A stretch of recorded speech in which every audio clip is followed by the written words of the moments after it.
Good evening, and welcome to this governing board meeting for Gilbert Public Schools. Today is Wednesday, November 4th.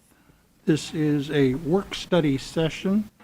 We will follow the work study session with a brief board business meeting once we have adjourned from the work study session.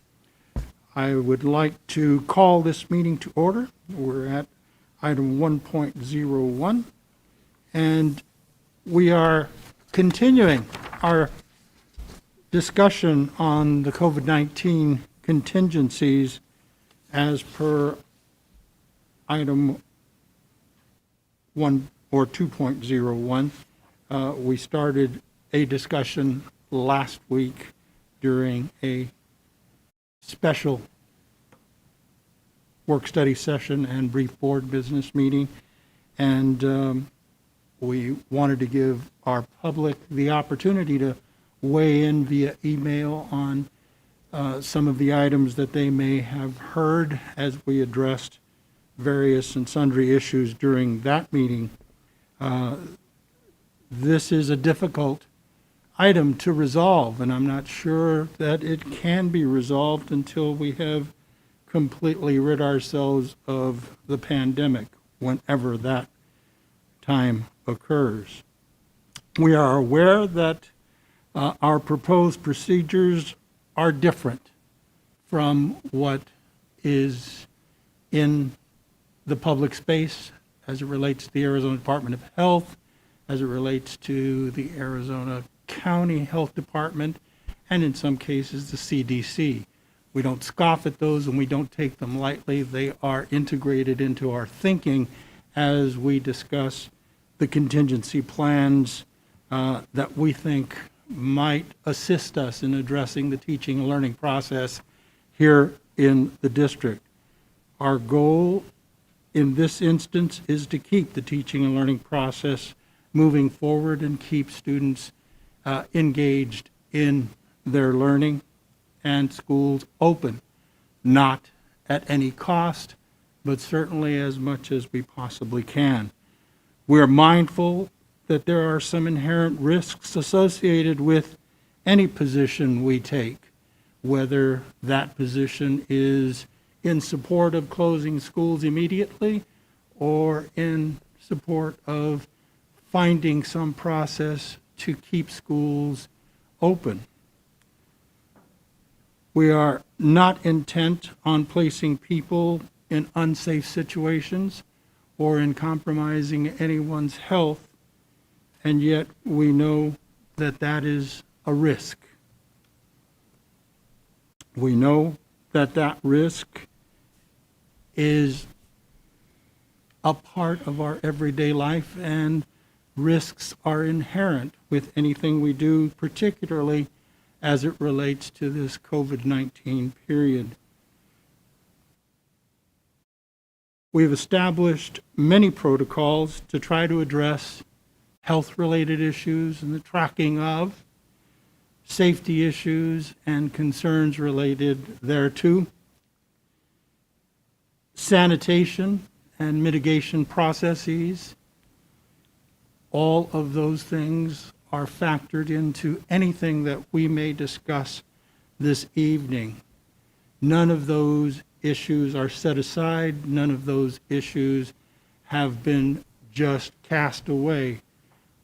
But we do have, as a board, to at least establish, and I've used the word contingency before, I'll use it again, a contingency plan so that we can stop the process when necessary, restart the process again as necessary, and look at what the trigger points are when we initiate whatever it is that we establish. So the discussion, I think, will surround, in general, some of those things that I have just mentioned and more. My commentary is not comprehensive. I have not consulted with my fellow and lady board members, but I am mindful that they have some strong opinions and emotions relative to the issue as well.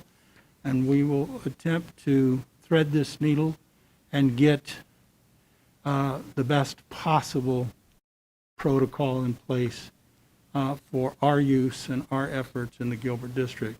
Dr. McCord has spent a great deal of time in pulling together a presentation, so I am going to defer to Dr. McCord for his presentation, and then we will open it for discussion and interaction among board members. Dr. McCord, please. Thank you, Dr. Santa Cruz. Governing board members, give me 1 second while I connect.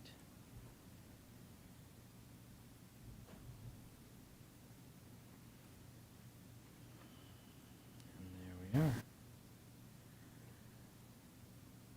Okay, tonight what I'd like to do, just to start off with, is our dashboard was updated this morning, and you can find it on our website. Looking through, we have one case at Burke. I think to note, we have 20 confirmed active cases at Campo Verde High School.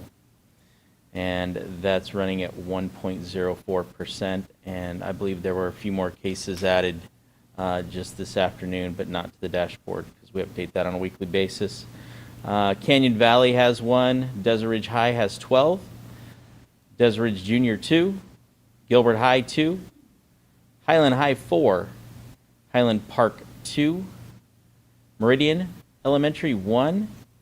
Mesquite High 6. Patterson is 1. Quartz Hill is 3.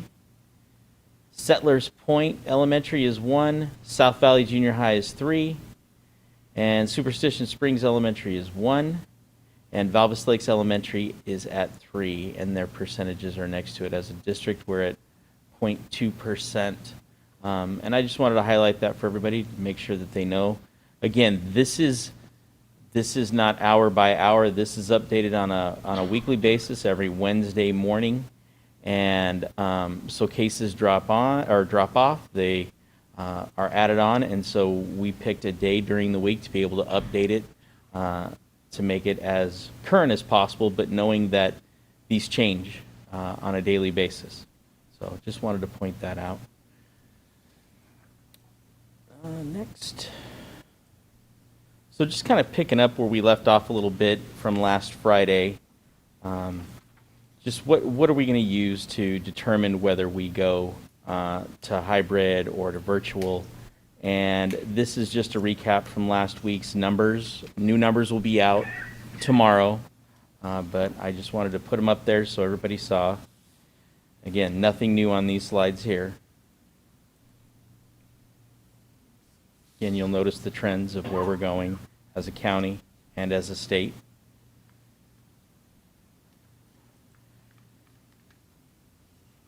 Again, in our boundaries, we turned red in the cases per 100,000. Continued to be yellow, or turned yellow in percent positivity, and stayed green in COVID-like illness. And just adding the dashboard for this week over the average of the last 5 or 6 weeks, it's 0.081%. But again, that's from that one day per week. I think that's important to note. Let's talk about a little bit, what is hybrid? You know, we talk about this, and just to make sure everybody knows and continue to know, Dr. Santa Cruz kind of asked for a definition, so we're putting it here in black and white for everybody. The hybrid instructional delivery model splits students into 2 groups. The student with the last name A through L will attend schools on Mondays and Thursdays. Students with the last name M through Z will attend school in person on Tuesdays and Fridays. All students will participate in virtual learning on Wednesdays and the days they are not on campus. So just wanted to make sure that goes back to when we talked about phasing in, and just wanted to reiterate that. Why move to a hybrid model? The move to a hybrid instructional delivery model is designed to be an additional mitigation strategy that'll support the decline of percent active positive cases at that particular school or in a particular school district. The theory behind that is less students on campus much easier to social distance, and less interactions by the total population on a campus.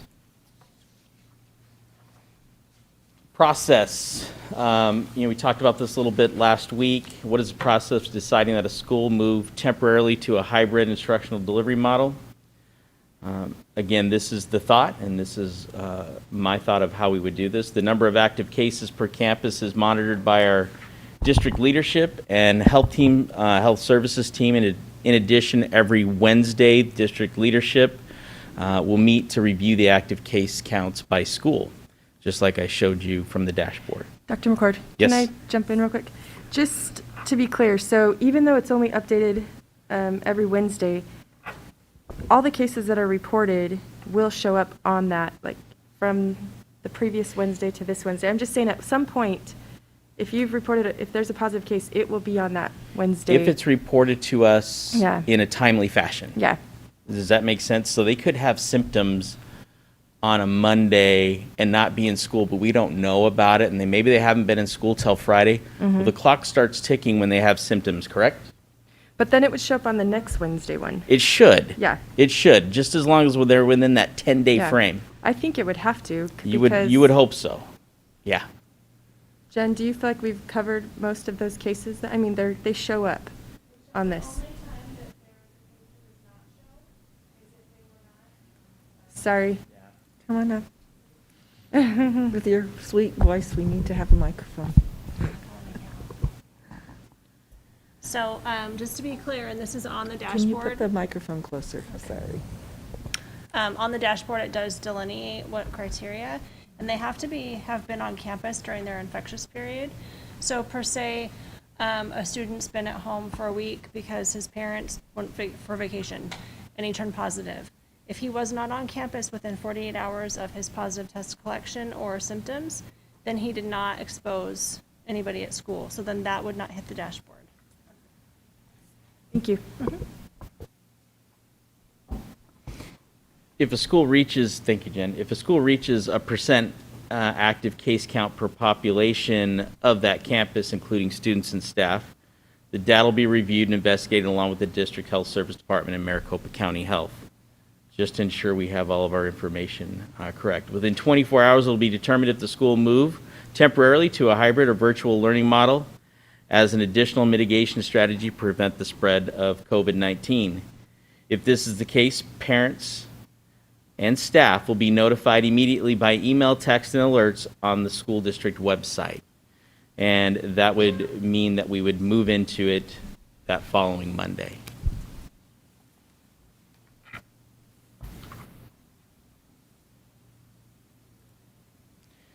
Again, how long we stay? We'd stay in that model for a minimum of 2 weeks for hybrid. During that time, we will monitor a range of factors, including but not limited to the ADHS benchmarks, Maricopa County Health benchmarks, guidance from County Health Department, and the school's active case counts. Parents' families will be updated regularly as we move through the process. So for example, if things aren't going in a direction, because we're still in hybrid and we still have kids reporting and cases continue to go up and they're at that whatever determined number we have for that campus, then we can stay in hybrid or we can move to virtual.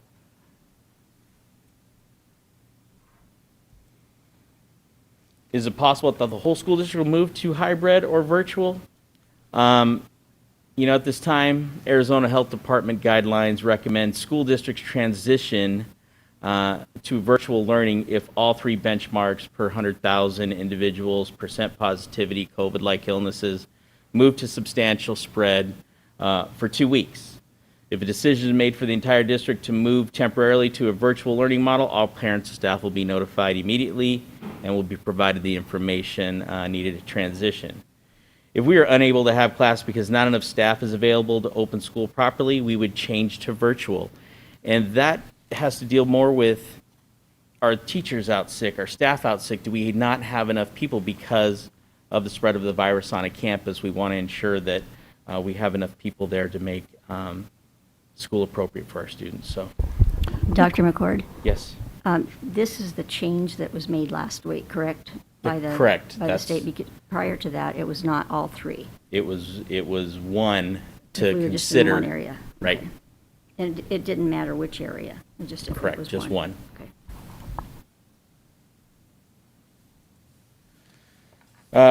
Would it be just one school that moves to hybrid and not a district-wide approach?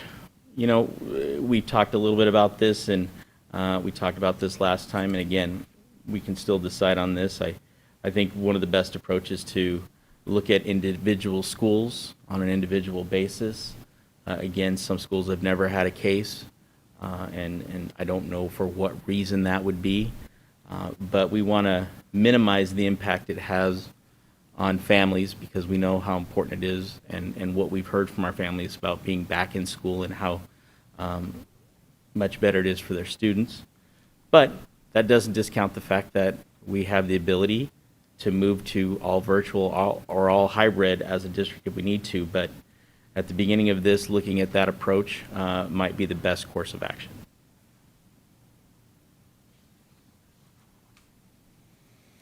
Are we still using ADHS and Maricopa County benchmarks to make decisions? Yes, throughout this process, we have looked at those two sets of data, been reported here, and I think it's still important to look at that because it's just another set of information to help guide us in our decision-making process.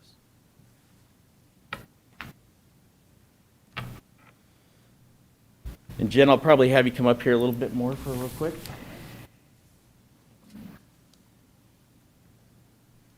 We'll talk a little bit about this. You had asked last time how many people had quarantined, and Jen, you want to talk to this slide a little bit? Sure.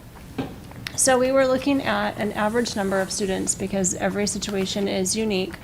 Sometimes we're looking at smaller classes, sometimes it's the seating arrangement within the class.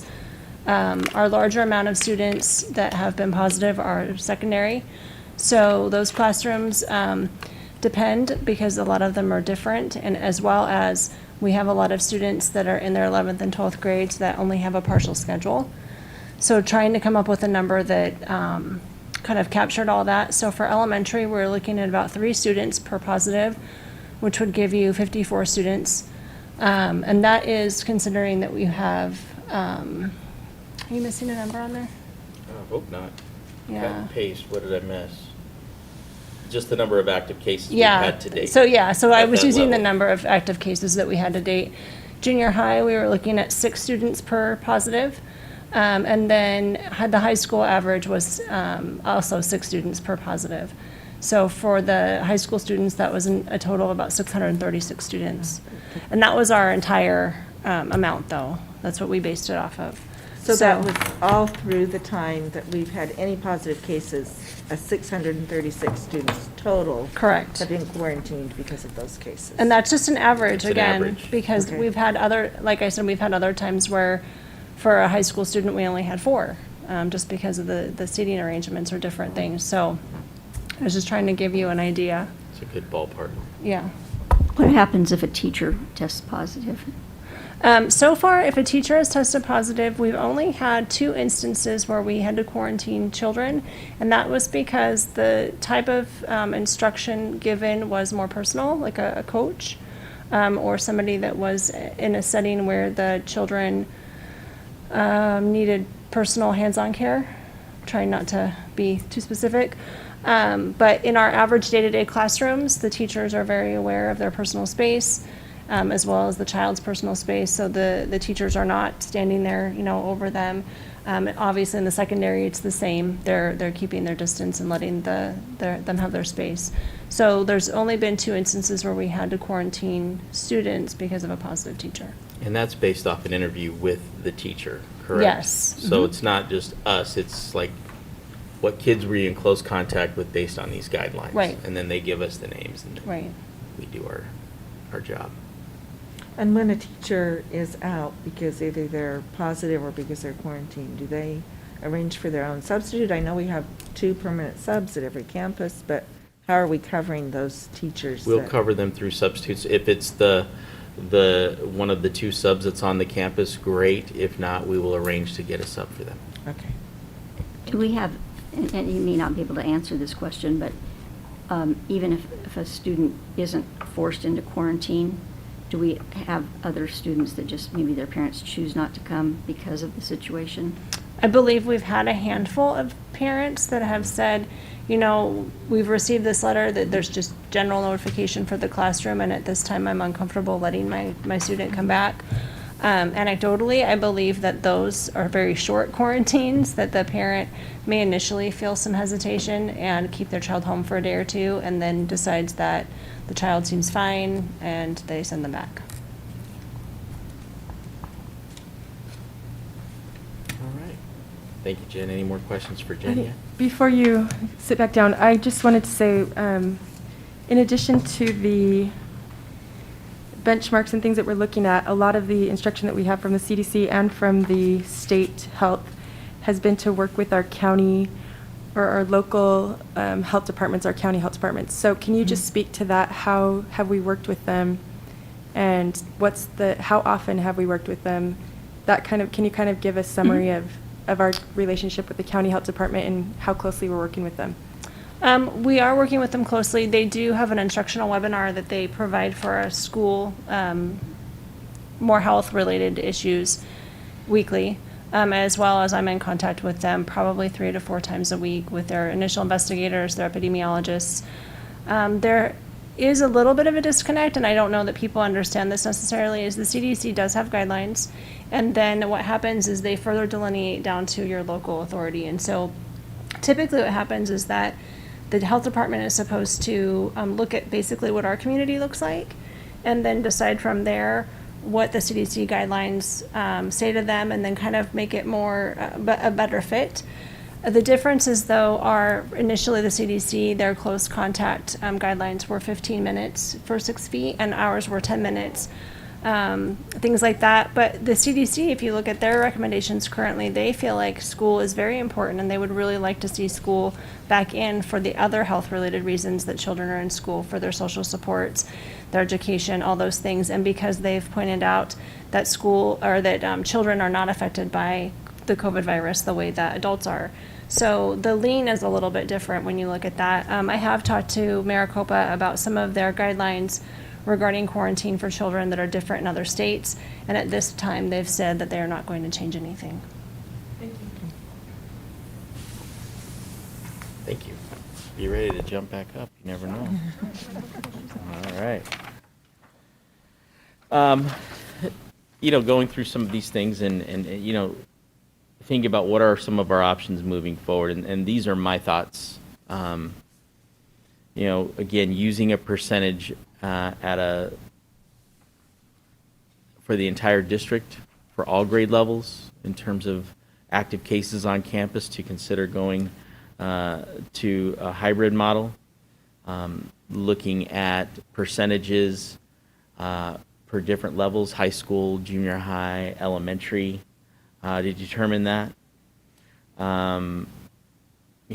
Looking at it is if we hit a percentage, do we automatically go, or do we put them on a watch list for a week or two and then move through it if it continues? Looking at 2 of the 3 Maricopa benchmarks turn red, we hold an emergency board meeting to have a discussion about do we go entire district as a hybrid? Do we go virtual, depending on what some of those county and state metrics look like? So those are some things that I think we probably should hammer out by the end of the evening, just so we can put kind of a period at the end of this, and so we can move forward and start making some progress related to this. So what I've done and what I said I would do, and again, these aren't the only options, these are just some of my thoughts. Told you last time I'd give you some possible scenarios related to percentages, and I have every school listed with these. And so again, these are just me looking at possibilities from 1%, 1.5%, 2%, 2.5%, 3%, and moving through. So here's just some possibilities. Scenario 1, when you see up on the left-hand corner it says scenario 1, that's 1, 2, 3. That is high school, junior high, and then elementary. Looking at that, taking 1% of the population, of course the high schools are larger, so those numbers are going to be larger. but moving the percentage up at the junior highs to 2% gives you those percentages there, and then of course off to the right is the elementary at 3%. Again, these aren't recommendation, these are scenarios. Scenario 2, 1.5% at the high schools, 2 at the junior highs, and 3 at the elementaries.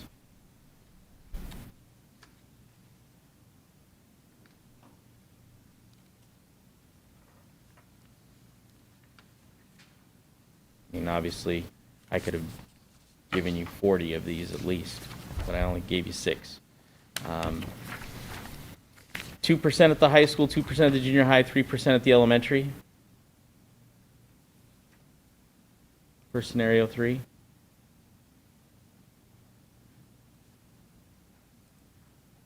Scenario 4 is basically a 2-2-2 model. 2 at the high school, 2 at the junior high, and 2 at the elementary.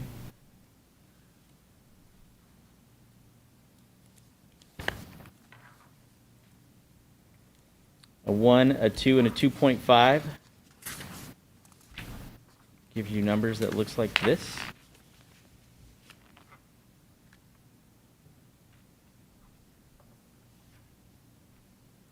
And then the last scenario is a 1-3-3.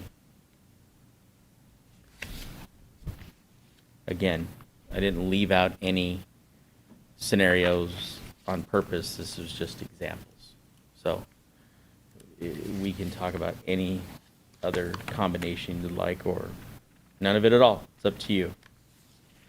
And then here's just what they look like with all of the percentages. And so that's a good reference if you have some different thoughts about what you want or what it would look like. You can reference that, and that will give you some good ideas.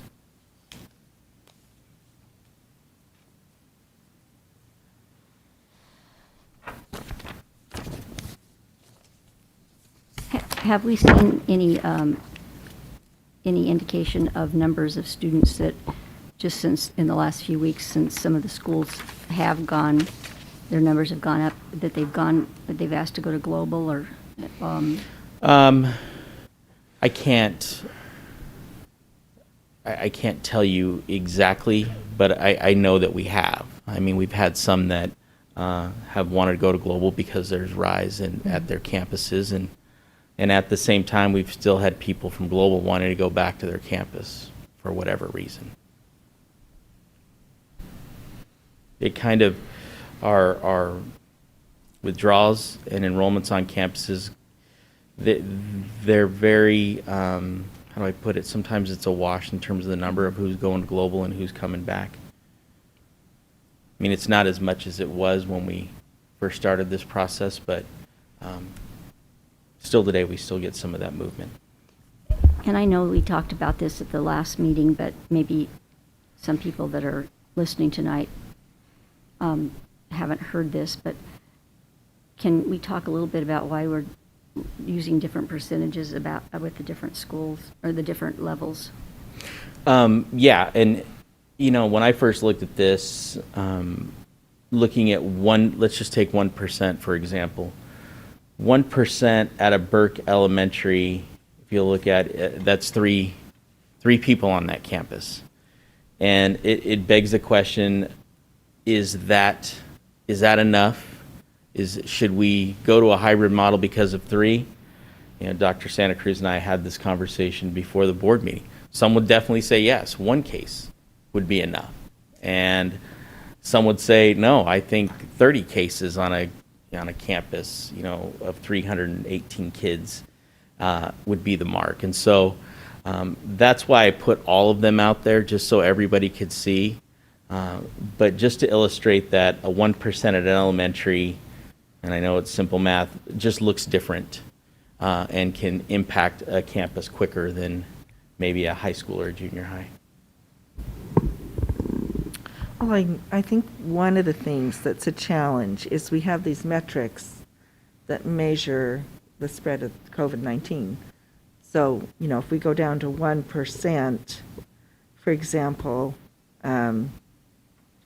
for Canyon Valley, that's 2 kids, and we still have 218. We might have to take some out that are quarantined, but we don't have a metric that shows the need for academic and social and emotional supports. And we have to really consider that. So again, how do we judge that risk? Because we do want everyone to be safe. We don't want to put people in a position of compromising their health. But we also know that we need academic learning, social and emotional supports, and to take care of kids. That the best, I think the one thing we can all agree on in this pandemic is the best way for most kids to learn is in the classroom. And there are people who are making online work, and I really appreciate those that are making it work, and I'm glad we have that option. But, I think we can all agree that being in the classroom and being with the teacher is really important for a lot of kids. And I think it's definitely worth saying, we're looking at percentages and numbers, and these are people, and we all realize that. And I don't like to reduce people down to numbers. This is just us trying to figure out some systematic way to be able to try to do the right thing. And here we're using percentages. We don't have to use percentages at all. We can just use a number if we think a number, this kind of helps out in terms of trying to make sure that there's some kind of equity, I guess, in a number. But there's a number of different ways that we can go about this. But looking at a systematic way, and again, people definitely should not be reduced to numbers. And I don't want this to be offensive to anybody. This is just a way of trying to calculate a good way to move us to a different model if need be. Mr. Carr, do you have something? Thank you.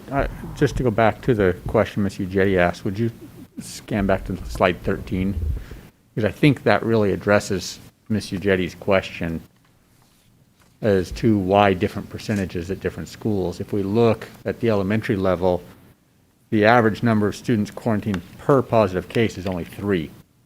The other night when we spoke, we were speaking hypothetically, and we put the number much higher at a high school, but based on the data, at a high school, for every positive case, we have 6 students who are quarantined or affected. So the multiplier there of how many kids are out of the classroom, it looks like it's twice as many at a high school level as it is at an elementary level. And that, to me, is part of the question is, yes, we're concerned about the positive person and whether the positive person is spreading it, but we're also concerned about the number of people who are exposed. And again, we've gotten some emails, people questioning, isn't it within 6 feet? Why are we only talking 2 people? We don't determine who is quarantined. We have our seating charts. The county actually looks at that, and they determine who is quarantined. People to the left, people to the right, people to the front, the people to the back. And in our experience has been, in spite of whatever they say about the 6-foot circle, it's the county who has said to people to the left and right. That's not something that we're doing on our own that's unique. That is the county health department determining that. So in their determination, for each person that's positive at the high school, we have twice as many people who are now not in school as we do for each positive case at the elementary, which in my mind affects the quality of education. Mm-hmm. When we have a large number of people out that teachers are trying to support their studies and so on, not only are they not in the classroom, the teacher becomes more stretched and therefore less effective because they're trying to do individual lessons and individual support and so on. So to me, that's the rationale, at least in my mind, as to why we would look at different percentages at elementary versus high school. But I don't know if that answers your question. Mr.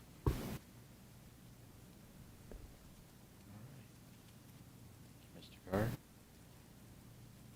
And again, that's it for the scenarios, the summary.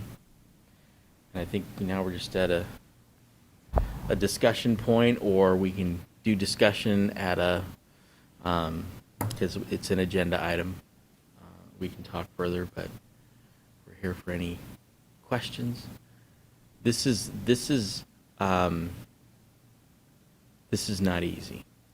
This is not easy for anybody in this room or outside this room in terms of trying to make decisions like this. And again, and I'll say it can probably come off as insensitive or uncaring, and I don't know anybody sitting in this room that is like that. And so we're trying to do the very best we can with the information we're given in order to try to make sure we educate kids to the best of our ability. And there are opinions about that all over the place. We see them, we hear them, we read them, and I can appreciate every one of that. It doesn't minimize what anybody thinks inside or outside of this room. We're just saddled with the task of trying to figure out how to move this forward and how to continue to keep schools open to the best of our ability, but yet trying to keep people as safe as possible. And I know that's hard, and things have been changed on us throughout the process. And so, there's definitely plenty of sleepless nights related to this, just knowing that, you've got the weight of over 35 to 40,000 people looking to you to help make decisions related to this. And that's not just you five, that's everybody pretty much in this room. And so I just think it's important people understand that and know that, because we will definitely try to do this from our heart. And I've said it at numerous board meetings, I don't know what the right answer is to any of this, and no one's whispered it in my ear just yet. And so hopefully we can get as close to what we think is what's best for kids and best for staff. So that's it. I wanted to add something on. This is one issue that has brought in more emails than any other issue in my 8 years on the board. And not all of those emails get answered. I personally am choosing that rather than read a few and answer a few, I'm reading as many as I can and foregoing answering others, because I think that it's important to get everybody's input. And I'm sure that everybody else on the board is trying their best to keep up with the number of emails that we have received on this particular topic. It really has generated, I don't know if I had a graph, it would definitely by far be the longest bar on the graph.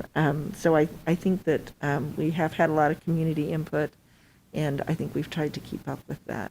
The other thing I wanted to mention was just that when we're working our way through this process, there's the 5 C's. There's children, what is best for children? There's the community, what does the community want? There's common ground, how do we find common ground? And I think that having 5 people from the community actually is a really good representation of what everybody's thoughts are. And when we come together and the 4C is consensus, when we build that consensus, we really do, I think we come up with good solutions. And then the 5th one is constraints, and we are under a lot of constraints. This is a worldwide pandemic. I think most of us would want to make choices that are careful and thoughtful as we go through this. And I think everyone on this board is trying to do that. Along those same lines, I think that one of the things that you suggested last meeting, Dr. Santa Cruz, was that parents email us, which they have, and since June, well, actually, since all of this started, we've received a lot of Since emails. March. But 13th. I didn't take a tally. I think it's been fairly even on both sides since you said that last week. I think that about half of the emails we've had have been absolutely keep the schools open, and the other half have been hybrid or being careful. So, you did ask for community input on that. My concern goes back to the fact that when everything changed a week ago with the governor's announcement, and we are now doing something that's completely different than what was recommended even by the governor and then Arizona School Board Association, the Arizona School Administrators Association. I'm not sure where AEA stands with this, but they recommended that we stick with the original recommendation, which once again, what does that mean? Is it Maricopa County? Is it our district? You know, we're really having to make these decisions without a lot of, and this is my opinion, guidance. And I think that's what makes it so really, really, really difficult to make this kind of a decision. I've spent the last 3 days at a hospital because my husband had surgery, and the protocols at a hospital are unbelievable. I spent a lot of time talking to some nurses that have dealt with COVID patients and things like that, and it's given me a different perspective about it. And so, you know, I think I've always spoken how I feel, but after sitting for 3 days listening to people who are dealing with this on a daily basis, it kind of scared me. Mm-hmm. So, you know, I'm certainly willing to talk about everything, but, you know, they've seen the worst of the worst, and I get that. Yeah. You know, you talk to someone that's dealing with it, and then you talk to someone who's not, you're going to get a whole different perspective. I agree. The information certainly runs the gamut, and I appreciate the commentary from all of the board members now and in the future related to this issue. We hear our community when they tell us there are some inconsistencies in applying the protocols at the school level. Well, I'm not sure I would disagree that that doesn't occur, because it's a human enterprise, and sometimes people will apply their understanding differently. Hopefully, their application of the understanding is not so far away from the actual guideline that it puts anyone in danger. At least that would be my hope. But to completely negate or disregard the idea that there may be inconsistencies, I think would be preposterous, on my part at least, if not all of us. We know that, and yet that's not an intentional kind of behavior on the part of anyone.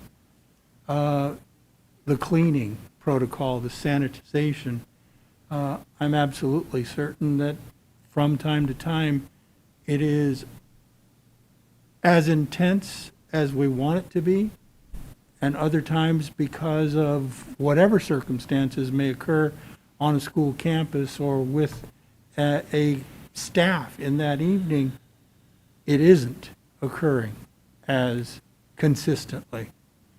Not because that's an intentional issue, it just is what happens in the day.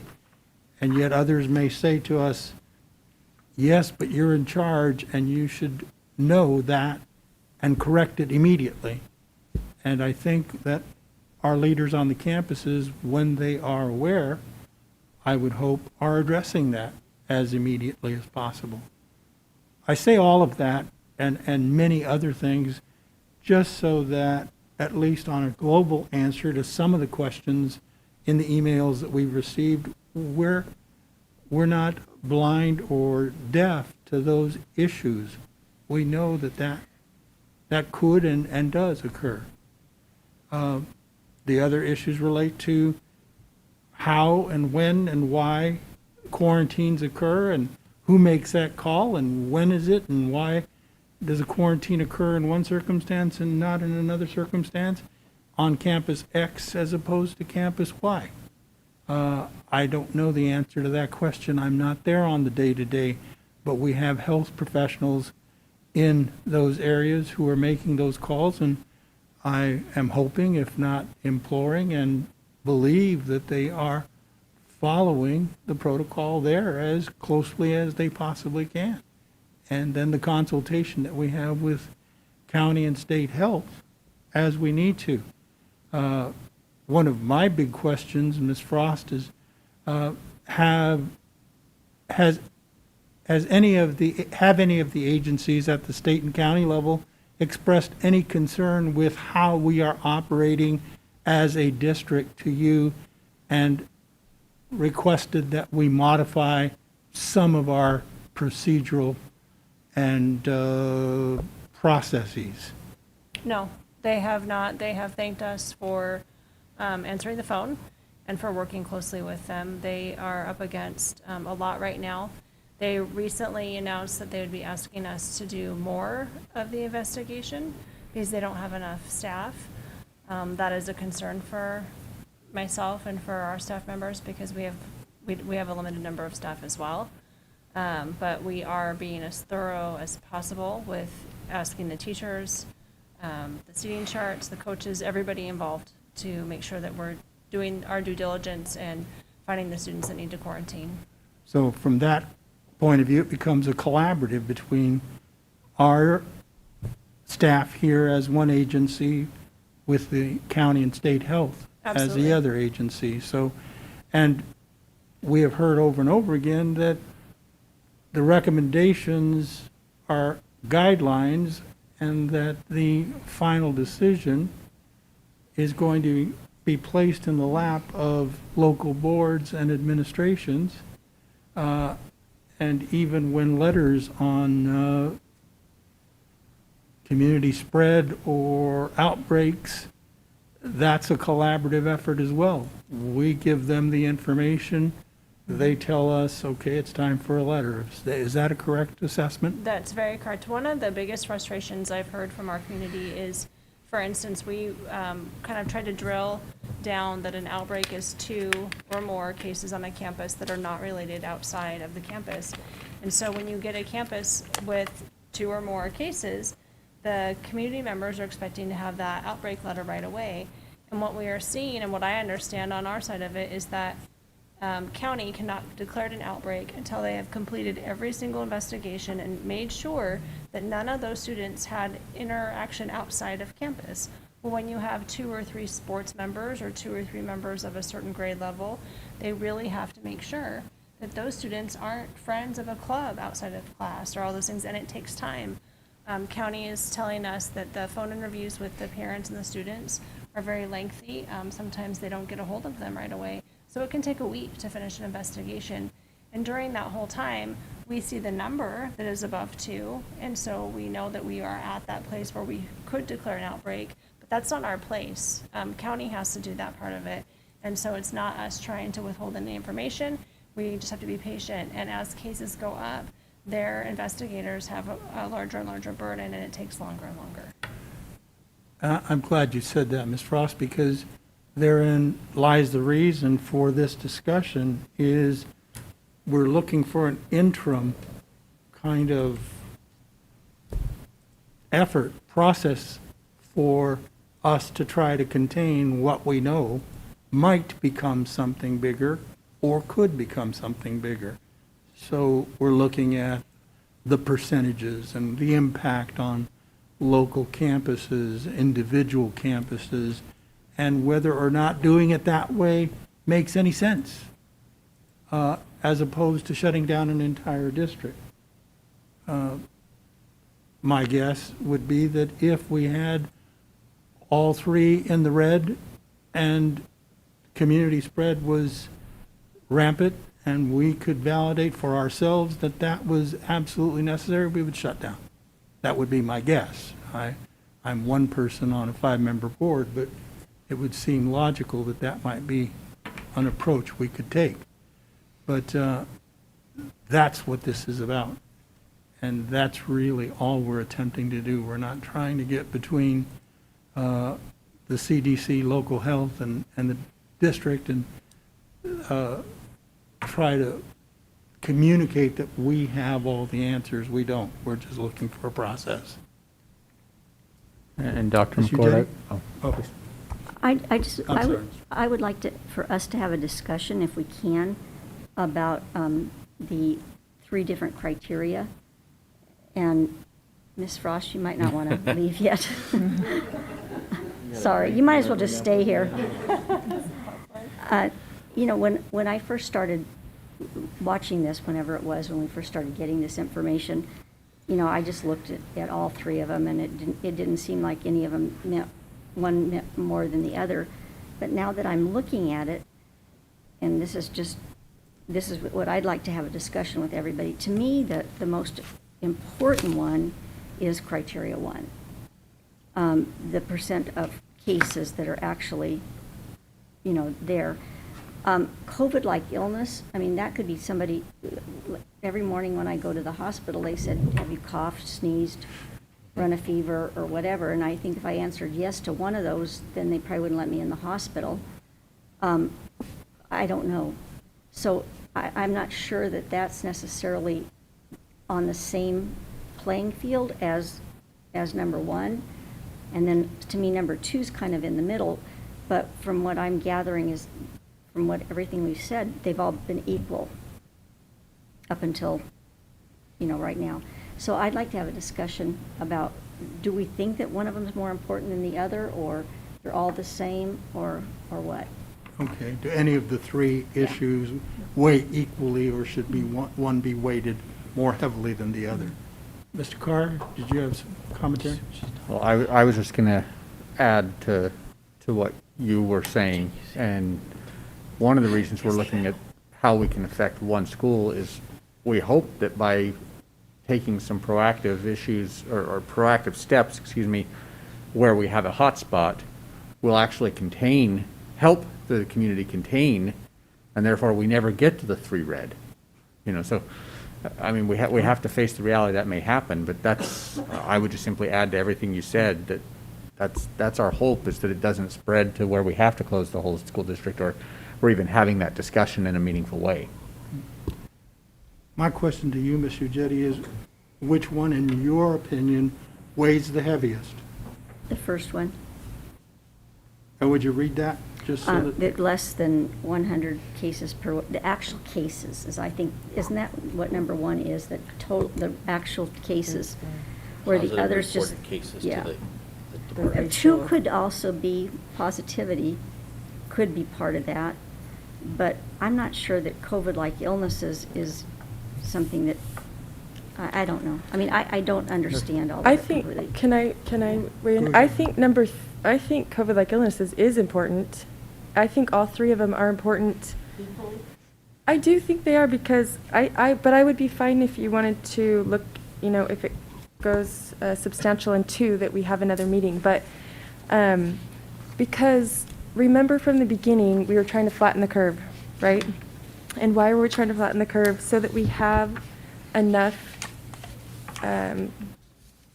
capacity in our doctors, in our hospitals, in our ventilators, and all the things that we can actually treat. And so to me, it is important to see, are these cases actually, are we seeing cases where it's severe enough that people are going to the hospital with it? Or maybe there's a less severe strain that it's kind of, changed a little bit. I'm just coming up with things, but I'm just saying, or maybe with the people that are getting it, the 20 to 44-year-olds is a lot of it right now.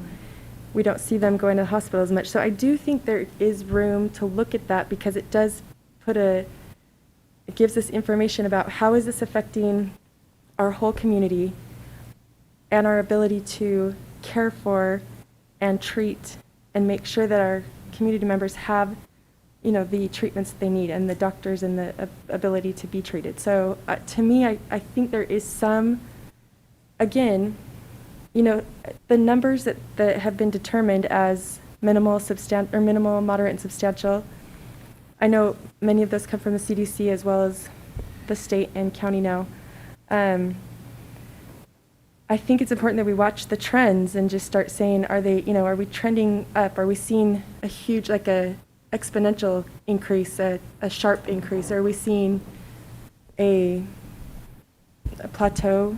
I think that's, to me, is also telling. So that's my thought. I don't know if anybody else has thoughts. No, I really appreciate that, because, I think that we're being put in a position to interpret data that I know personally I'm not trained in. So that's why I asked this question, is there a difference, or are they all the same? go ahead, Ms. Frost, how would you Just weigh one it? concern I have about the COVID-like illnesses, especially as we reach flu season, is that there's no differentiation besides 2 of the symptoms. And so if that's not a delineation of an actual positive COVID test, then those symptoms could be anything. So to use a benchmark that is, not even quite a full assessment of an illness, to me is a little bit worrisome. I think I read this in the Arizona Republic, but there was some concern that hospitals, and somebody may have to correct me, because I'm just remembering something I read. Hospitals don't have to report the COVID-like illness, but it's not a metric. I mean, I'm sure they tried at the beginning, but it hasn't changed much over the time that we've had it, because it's not one that's well reported or well documented. It's staying like, it's stayed It's between 2 stayed and low, 3%, it's yeah. gone lower, it's stayed at 2 or 3% week after week after week, and will not necessarily go into red. That's, Unless we start seeing more flu patients, and Yeah. then they put that in the criteria. I don't know, personally, I find it strange. I'm not a trained epidemiologist either, but I just find it strange that we're using that as a criteria when the common cold also fits those Yeah. symptoms, the flu fits those symptoms, allergies can fit those symptoms, so. yeah. You know, I've looked a lot at the different metrics and trying to understand what drives them as well. And each of the metrics has its positive and negative. So to me, you almost have to look at them holistically. I mean, if I look at the cases, 100 cases per 100,000, that number dipped down at one point to 33 the week that started September 6th. And if we're following the current data, the week that's just concluded, we're trending towards about 121 in that number, based on the live data on ADE. So my question naturally becomes, maybe this says something about me in a not so positive way, I don't know, but what led to the 88 increase? And there's two elements that adjust that. One is the number of people being tested, and the other is the positivity rate. And mathematically, you can isolate those two variables. So if I look at it through those variables and compare it, that 88 increase, 49 of those have increased because of positivity.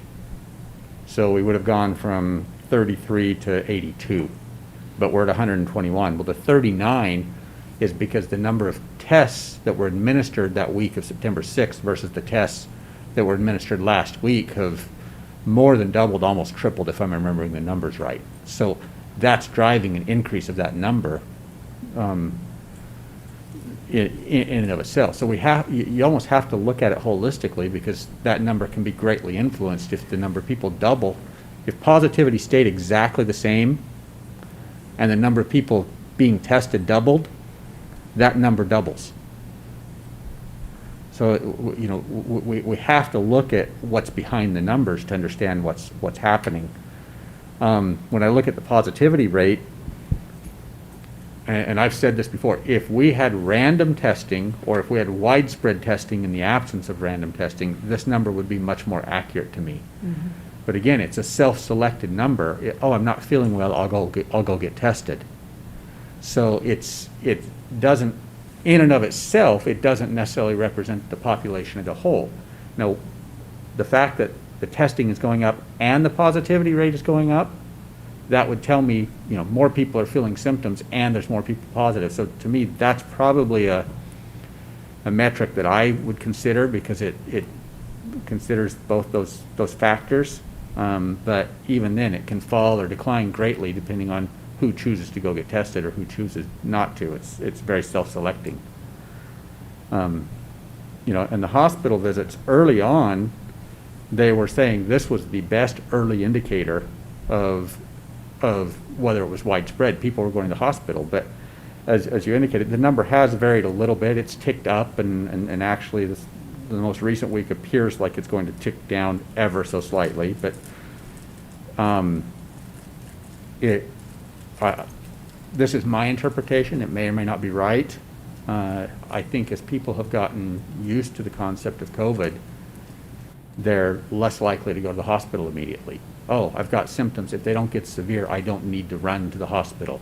That's a natural tendency in human nature as we become accustomed to a specific risk. we react differently than when it's an unknown risk. Well, as more and more people are accustomed to it and they're seeing people, the large majority of people recover in, 3 to 5 days, I don't need to run to the hospital.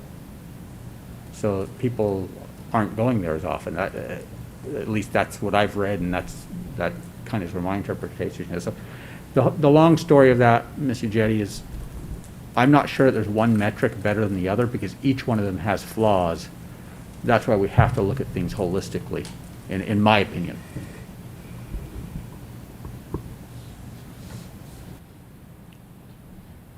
Other comments, board members?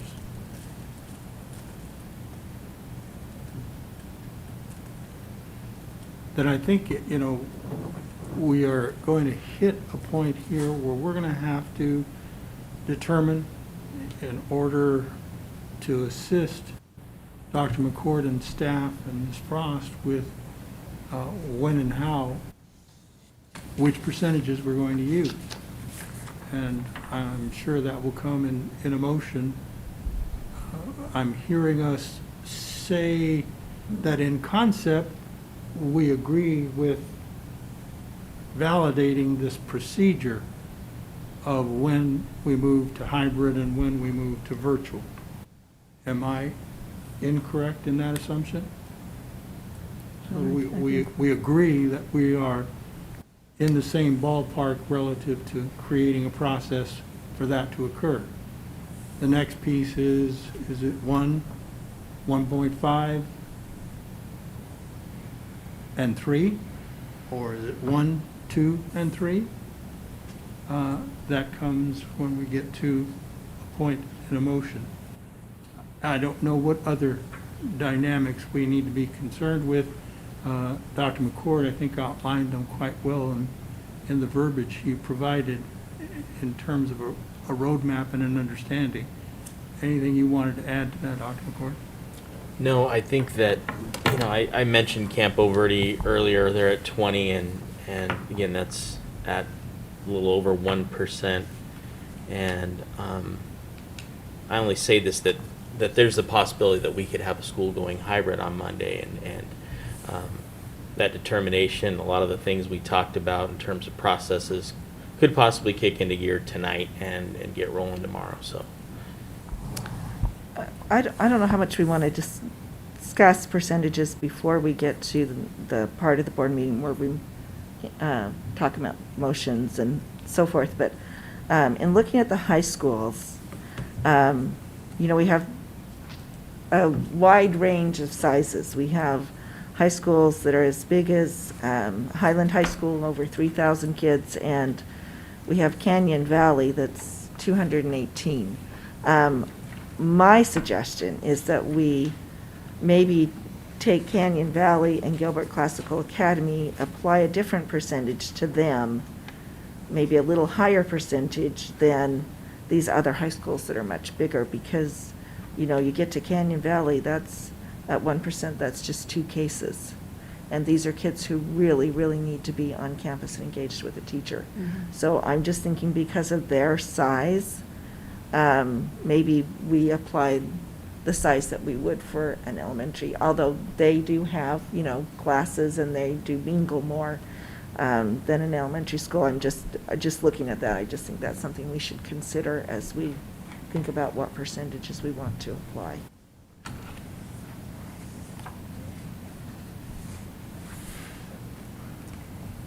Okay. Anything else?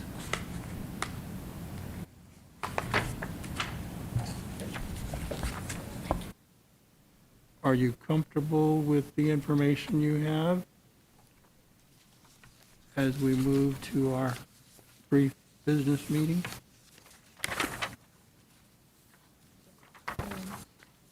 Okay. I'm assuming we are. And if that's the case, and Dr. McCord have nothing else to add to this, no, sir. then we will move to item 3.01, and that is adjourning this work study session. And we will stand adjourned. We'll move to item 4, brief board business meeting, and we'll call the meeting to order in item 4.01. And Mrs. Wilson, would you please call the roll? Dr. Charles Santa Cruz, Here. Miss Laurie Wood, Here. Mr. Reed Carr, Here? Miss Sheila Ujedi, Here. Miss Jill Humphreys. Here. Mr. President, all board members are present. You have a quorum. Thank you, Mrs. Wilson. We move to item 5, consent agenda items. Item 5.01 is approval of consent agenda item. Is there a motion? So moved. Thank you, Ms. Humphreys. Is there a second? Second. Thank you, Ms. Ujedi. Discussion. Seeing none, then we will move to the vote on consent agenda items. All those approving consent agenda items as listed, please signify by saying aye. Aye. Those opposed, the same. Motion carries 5-0. Action item 6.01 is FY 2020 budget revision number 3. Dr. McCord. Thank you, Dr. Santa Cruz. Governing board members, we have before you fiscal year 2020 budget revision number 3. Due to the enrollment stabilization, the finance team is requesting approval for the revision under ARS 15-915 budget correction process. I have Ms. Bonnie Betts here, and anybody else? Just you, Bonnie? Just Bonnie tonight to present.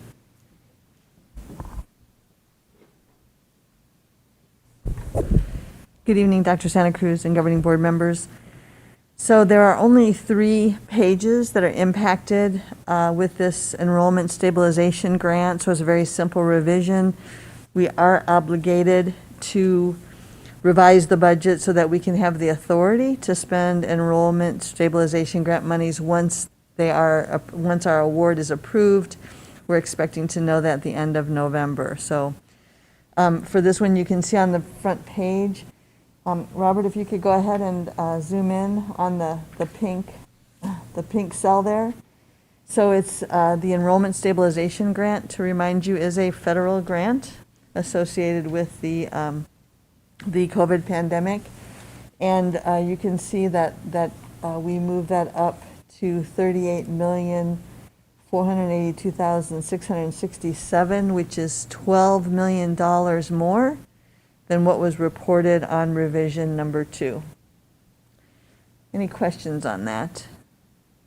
So note that the grants are all federal projects. That's why it's $38 million. The portion that is in the enrollment stabilization grant is $12 million.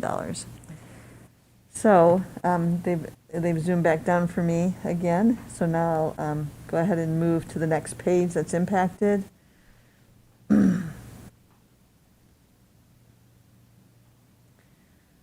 Let's see, not quite. So this is the next page of the budget that's been attached to the agenda item that is impacted. You can see the federal projects that's in the very first column. And you can see where we have the federal projects that are funds 300 to 399. That's the range of federal funds that the enrollment stabilization grant number is under. And you can see that that number is 14.9 million. Again, 12 million of that is represents the enrollment stabilization grant. The other amount is a combination of a couple under the 300 to 399 that make up the additional about $3 million to get it to the 14.9 million. So any questions on that? Thank you, Robert. And then the final page is, of course, the summary page. And Dr. Santa Cruz, this will be the page that we need your signature on once you approve the budget revision. And you can see, oh, I'm sorry, is it this? Let's see. It's on the 3rd page. There we go. And you can see that that's the same $6.4 million. That was on the very first page. That represents the total amount of all federal projects for Gilbert Public Schools.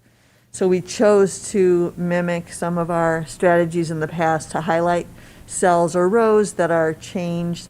And these were the only 3 areas in which changes occurred, and they're very simple changes.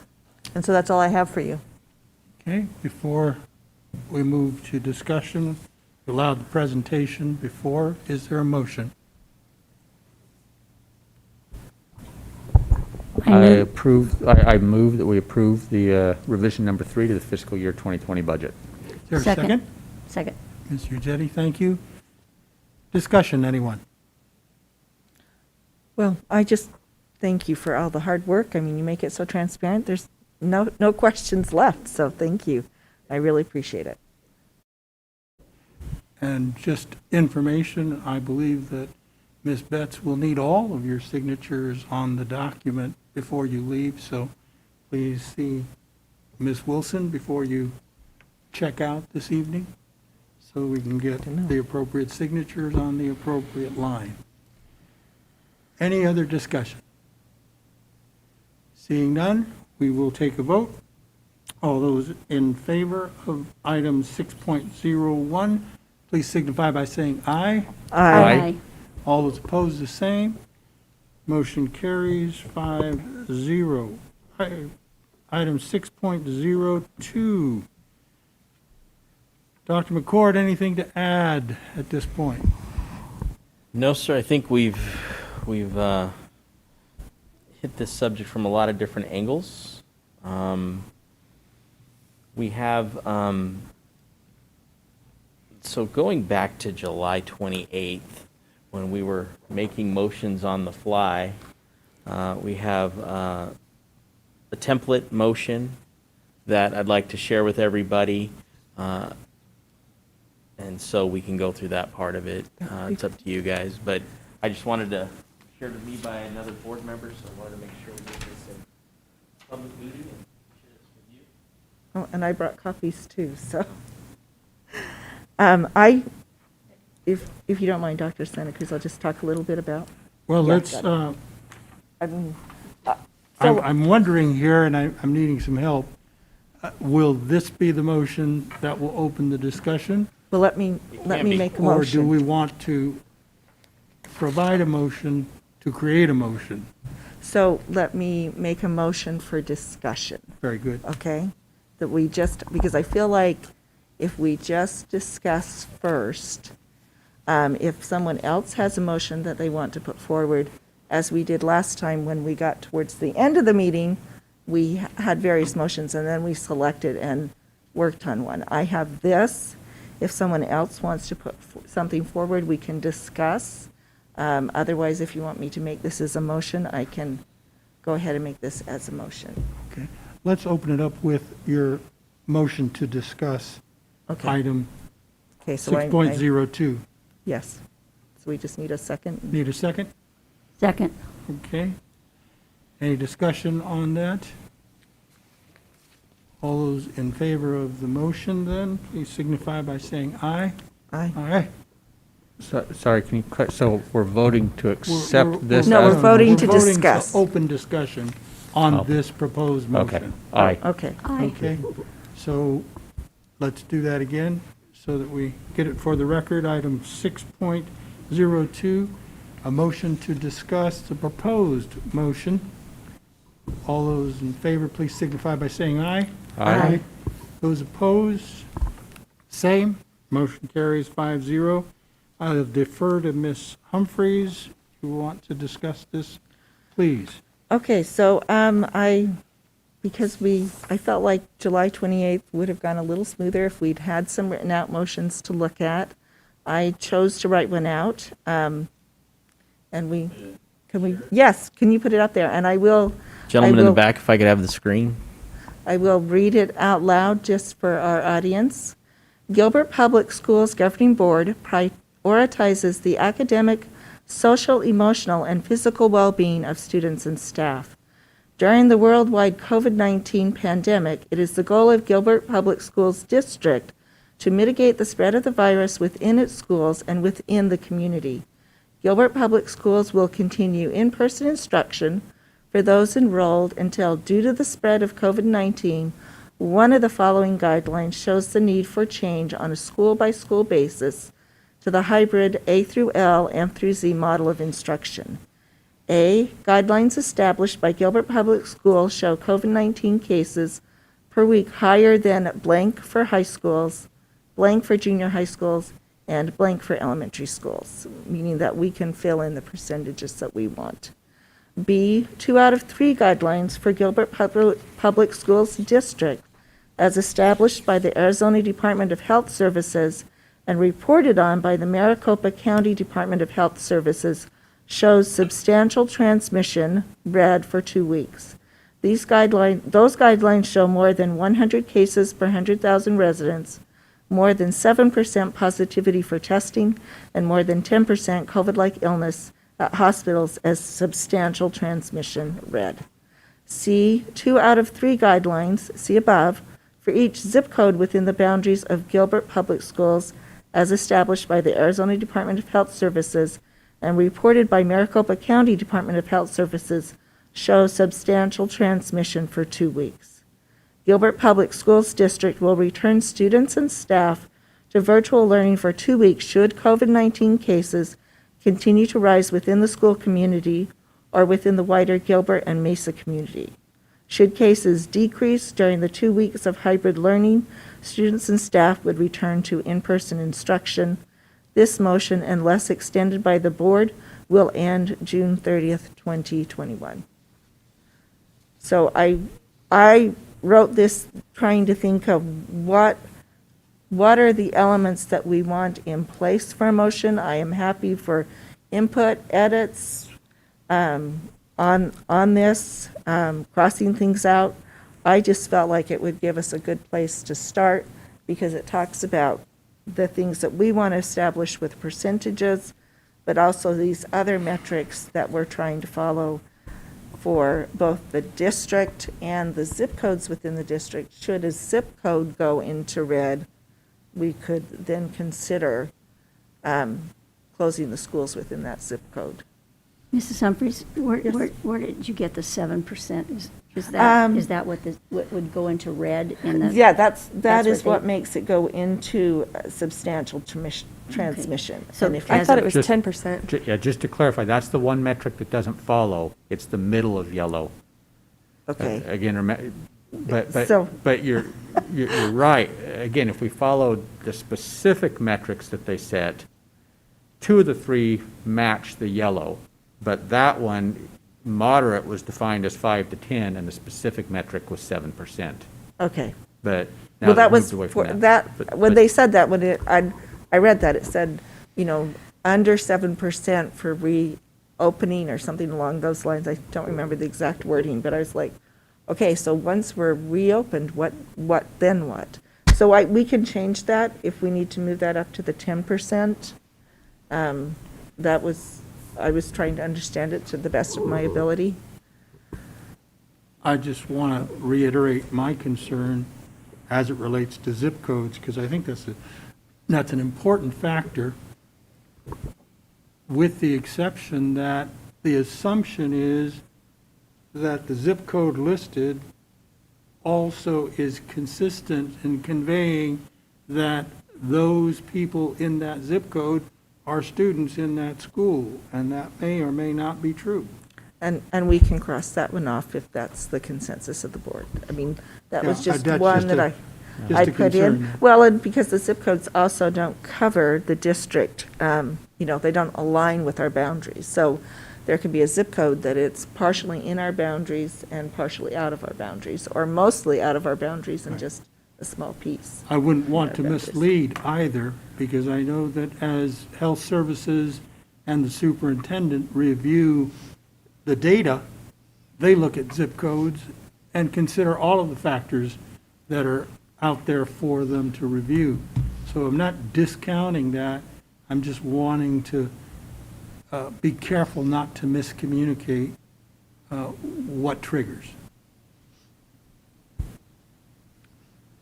I had, my question was, so if we say for each zip code, I mean, I was kind of the same way. It seems repetitive of B, but I was trying to make sure that there was no confusion over that. So if we're saying if a school is in a zip code and that zip code's there, we're going to take that school, we're going to isolate it further, or are we saying that we're going to look at the aggregate of all the zip codes? I was thinking mostly, because I did look at the zip codes, and we are getting into territory in our zip codes. You know, some of our zip codes have 120 cases per 100,000. So I was thinking if a zip code in our boundaries turned red, that we would consider closing the schools in that zip code.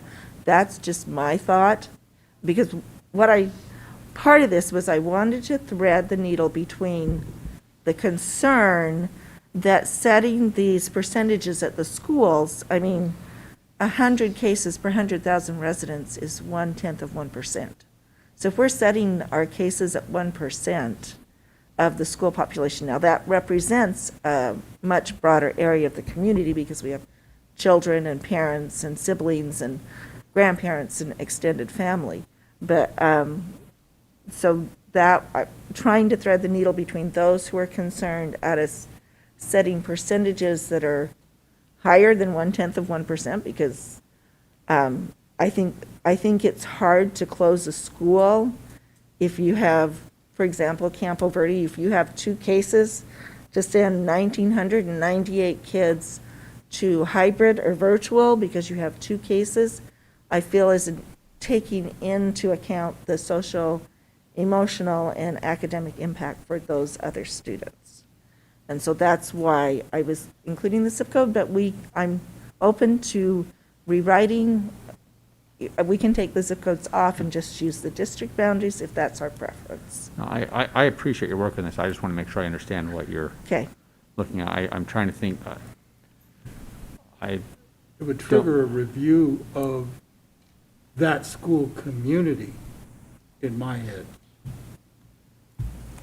Well, and I'm trying to think, probably at the elementary schools, we don't have any schools that cross zip codes, but certainly at the junior high and high schools, we do. So do you go by the combination of the 2 zip codes, or by the greater of the 2 zip codes, or, I mean, to me, I'm not sure how we apply it at those schools. Well, I assumed that we would just use the zip code that the school sits within, even though the boundaries might cross zip codes in a different way. So in that scenario, I'm looking at Highland Junior that sits in a Mesa zip code, and I'm looking at Highland High that sits really just across the street for all practical purposes, that sits in a Gilbert zip code, but have essentially the same boundaries. Yeah, So we might close the junior high and not the high school. well, that could be problematic. I'm just trying to think through scenarios. Yes, and that's, you know, this was just my thoughts, and if we are of a consensus that we don't want to use the zip codes, I'm fine with that. I just was thinking, trying to, I want to address people's concerns that we're not following the metrics, but I want to address the concerns of people that want their kids in school because of the social emotional impact and the academic impact and we all know this is really hard, so. No, I greatly appreciate your work. I mean, anytime you put something out and people throw darts at, this is not That's okay. This is not intended to be, to Well, I'm just trying to think through the scenarios and the practicality of that one. I think we could just cross that one off if we are at least committed to Gilbert Public Schools, but I also didn't include any metrics for the state or the county-wide metrics or statewide metrics, feeling that those were too far out of our realm for us to really use them as a valid measure of what is going on in our community. I think it's important for us to at least communicate to our community that we're going to review and assess all available data to make the decision. Is that what that one is trying to get at? Yes, I would say that is, and maybe we can put something in where we direct the superintendent to consider, add some language in there on the zip code part, because that's definitely Well, more the zip code challenging. would be a data point. Yeah, Okay, so leaving it generically open to reviewing and assessing all available data. Well, that's where we probably would want to add some wording where we're directing the superintendent. Right. Because I haven't put that wording in. So that would mean that so far, looks like we might be okay with this as a motion with some modification to C. Yeah, I liked your idea of not including C, but because I think that B, when we're looking specifically at Gilbert Public School District, which is when the county goes through and they've figured out how to include those zip codes Yeah. appropriately in our district. I think that would be that would cover it. What I'm hearing is that we just cross off C. Is that? I think the most important piece to me is that I think it gets back to maybe we don't have actual school cases, but if the community transmission gets high, I think that we have to look at that because it's going to get to the schools if the community. I mean, Well, that's my opinion. that's why I and put it in. I think you have it covered in 2. Okay. Well, In B, you're saying in B? Let's keep it. And B, I'm sorry. This is a very long motion for a motion. Let's just cross C off, okay? Let's make it simple, and maybe we can add a sentence, directing the superintendent to also look at zip codes as he considers. As or well something. as the state looking at the county. I'm just saying, we've always had the county and the district side by side. Yeah. I'm saying just look at all the data if we're looking at it, so. But I could be fine with this, too. So something on the order of superintendent is authorized to review appropriate data and make a recommendation to the board. So let me clarify just my understanding. Are we separating A and B? I mean, I had interpreted A as whatever we set those metrics at, that is a trigger point. Right. And I'm going to go back to our Wednesday conversation. If we hit X percent for high schools, and I think it's actually a modified X percent based on our discussion, because if we know that 5 of the cases are all from the same family, maybe we consider that differently. But with that caveat, it's X percent at high schools, Y percent at junior high, Z percent at elementary schools. That becomes a trigger point in which the superintendent wouldn't bring back to the board necessarily, but would notify the school it's going back online. Right. Or to Or hybrid. hybrid. Or, sorry, Hybrid. sorry, Triggers hybrid, a hybrid. Thank you. Thank you for Correct. correcting that. Thank you for clarifying. Sorry for all panicking people in the good. room. Everybody calm down. Whereas B, I'm interpreting the conversation, B, if we hit 2 out of 3 metrics, then the superintendent's bringing it back to the board for a discussion versus a trigger point where he just makes the decision.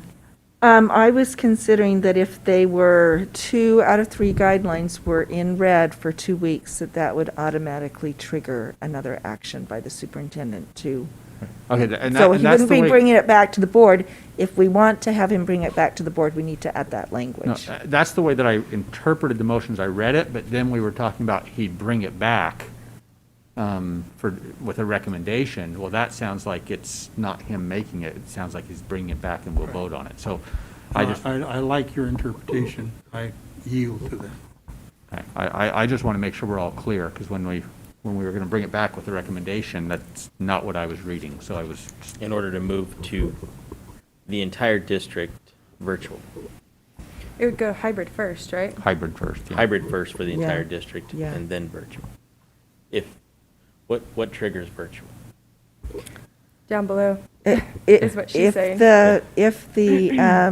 So in the bottom in the last paragraph, Gilbert Public Schools District will return students and staff to virtual learning for 2 weeks should COVID-19 cases continue to rise within the school community or within the wider Gilbert and Mesa community. So if we're in hybrid and they still go up, then after 2 weeks, we would go to virtual. Should cases decrease during the 2 weeks of hybrid learning, students and staff would return to in-person instruction. Phase back in. Phase So- back in. Are you talking, so that doesn't have anything to do with the substantial transmission, that just says, or the percent positivity, that just Well, says it just if means that cases we're not increase. moving back into, the numbers haven't moved back into the yellow range. But we could stay in hybrid. I mean, that's the discussion. Would we stay in hybrid? Would we go to virtual if the numbers continue to rise? That was what I was trying to figure out, is where we have the trigger between hybrid and then virtual. And that's kind of what I was concerned about.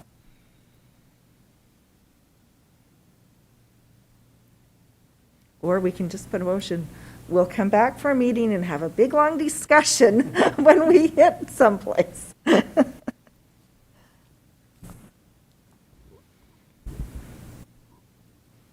So I guess my question would be, so,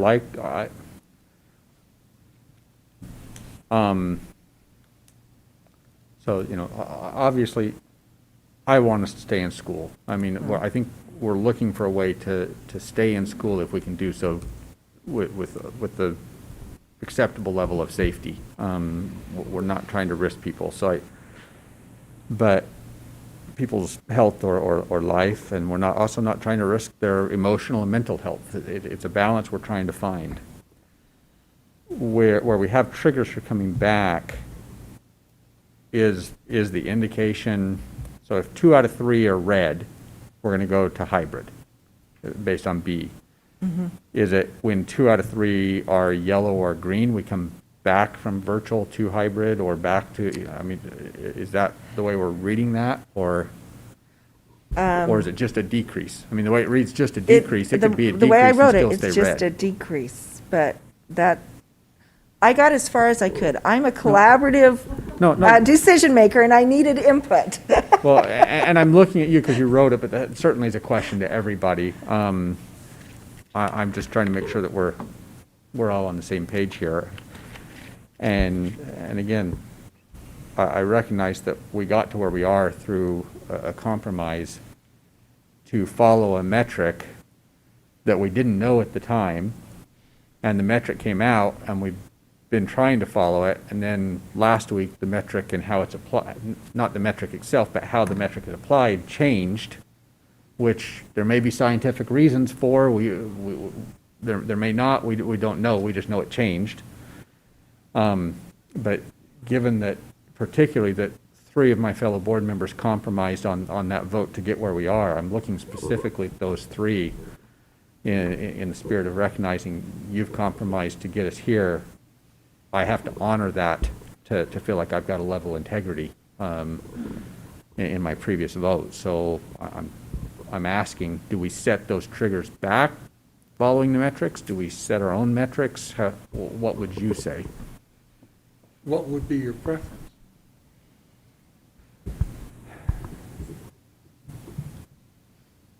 I mean, if we're going to, look, when we adopted it, we adopted the specific metrics, which was the 7%, and that's what's written in here. Now the metric has changed to not that specific metric, but to the red-yellow metric. So I'm not sure where you're coming from on that, and I'm trying to honor the spirit of that compromise. I mean, my preference would be to get us back to school, assuming that it's safe at the 10%, but I don't know if that's safe, and I don't know if that's the spirit of the compromise. And Just for discussion's sake, my sense of it would be that just as you graduate to virtual, you graduate from virtual. So if you're on virtual for the period of time and there is a data point that says, okay, we're okay, let's move back to hybrid for the 14 days or the 2 weeks. And then assess that, and then when we are at that appropriate point, we go back to in-person learning. That's just for discussion's sake in my thought, as I understand your concern. Mr. Jetty? I'm a little bit confused, so hopefully Go maybe ahead. you can help me out here. A would be, we would set a percentage, correct, for each school? Yes. So let's say, we say 1% for high school, and one of the high schools goes into hybrid, but nobody else does. Number 2, though, is meant for the entire district, correct? Yes. I mean, not number Well, 2, and B. B. Well, because then we would be in it's not 3 metrics in substantial, which is what it was changed to, but it's 2 metrics in substantial. I'm kind of trying to, knowing that people want to be in school and they really desire to have their kids in school, I'm trying to because I don't think COVID-like illness is really going to go into red. But I think there's other metrics that could show that we really have a problem in our community. Right. And I guess at that point, if it was the entire district, then we would all be going into hybrid, and then we would all be going to virtual learning if going into hybrid for 2 weeks And did things not get bring the worse. transmission down. But what's most important to me is that, I think I understand using the different schools, because, what one school might have none and something else, That's another true. school has 20. But I really feel very strongly that if, as a community, we, whether it's school kids or whatever, we get into the red in 2 areas, then that means that we need to go into hybrid. So I think this is what, if I'm understanding it, that's what you're saying indeed. Yes, Okay. I'm trying to honor those that have asked us to continue to use the metrics. And then the last paragraph, or the last one is, not the last paragraph, yeah, would be that if we're in hybrid as a whole district and everything continues to trend up, then we go to virtual, Yes. and if it trends down, we go back to school. We go back to hybrid, Okay. and then go back to Okay. school. And within. Well, I guess we're in hybrid, so if we go to virtual, Then then we- we would go back to hybrid and then back to school. Okay, and then within that, there still could be a school that maybe would have to stay. Yes, yes, that could happen. So for example, say if the district were we had, maybe 10% positivity and 150 cases per 100,000, so those 2 are red, for the entire district, then we go into virtual for 2 weeks. Oh, sorry, yes, sorry. I didn't say what I meant. Okay, That's perfect. okay. I'm just trying to clarify, to see if We I'm would go into understanding. hybrid for 2 weeks, and then if that positivity and/or the cases went higher, we would move to virtual, and then move back, just as we did earlier in the year. And everything is within a 2-week. Yeah, everything's, and I do have this concern. I'm very concerned for teachers, whether, 2 weeks is a good time frame for this. I heard lots of good feedback about when we did hybrid from the 8th to the 21st, that people felt that worked really well, and they got, some of them were saying, I wish we could do this all the time, just have half the class. We can get so much done, and we can really build those relationships and do a lot of learning. So I'm just trying to honor those who really want us to follow the metrics, and try and thread that needle between those who really want us to follow the metrics and be extremely cautious and careful, which we should be, and those who want their children in person because they've seen the impacts of being at home and not being in the classroom and not being as engaged in their learning. Can I interject for just a Sure. second? So when we're talking about this, now we've got, again, and I think it's important, because this is what I think threw our community off from the get-go, and I don't blame them. 2 sets of metrics here. We got the county, and then we have, which is up here, and then, of course, we have our GPS boundaries. what would this be referring to, or would it be specific to one or the other? Are you talking about B? Yes. B is our GPS boundaries. Okay. And maybe So- we should, maybe add boundaries in after district. Boundaries, yes. 2 out of 3 guidelines for Gilbert Public Schools district boundaries as established by the Arizona Department of Health Services and reported on by Maricopa County Department of Health. So that would be this metric here. Yes, the one that we followed very closely. This is my sheet, but I followed it through the weeks.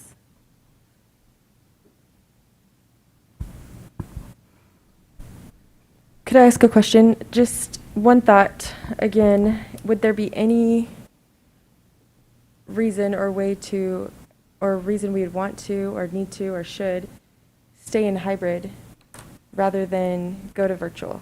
What could be a, you know, is it necessarily, I just don't know. I'm just trying to figure out if that 2-week thing necessarily triggers that we have to, could we stay in hybrid for a month rather than go Well, virtual? I think if there weren't a substantial increase, you know, if it went from, say, it's 100 cases and it goes to 110, or it goes to 108, I think if there were not a substantial increase, then I think we could stay in hybrid.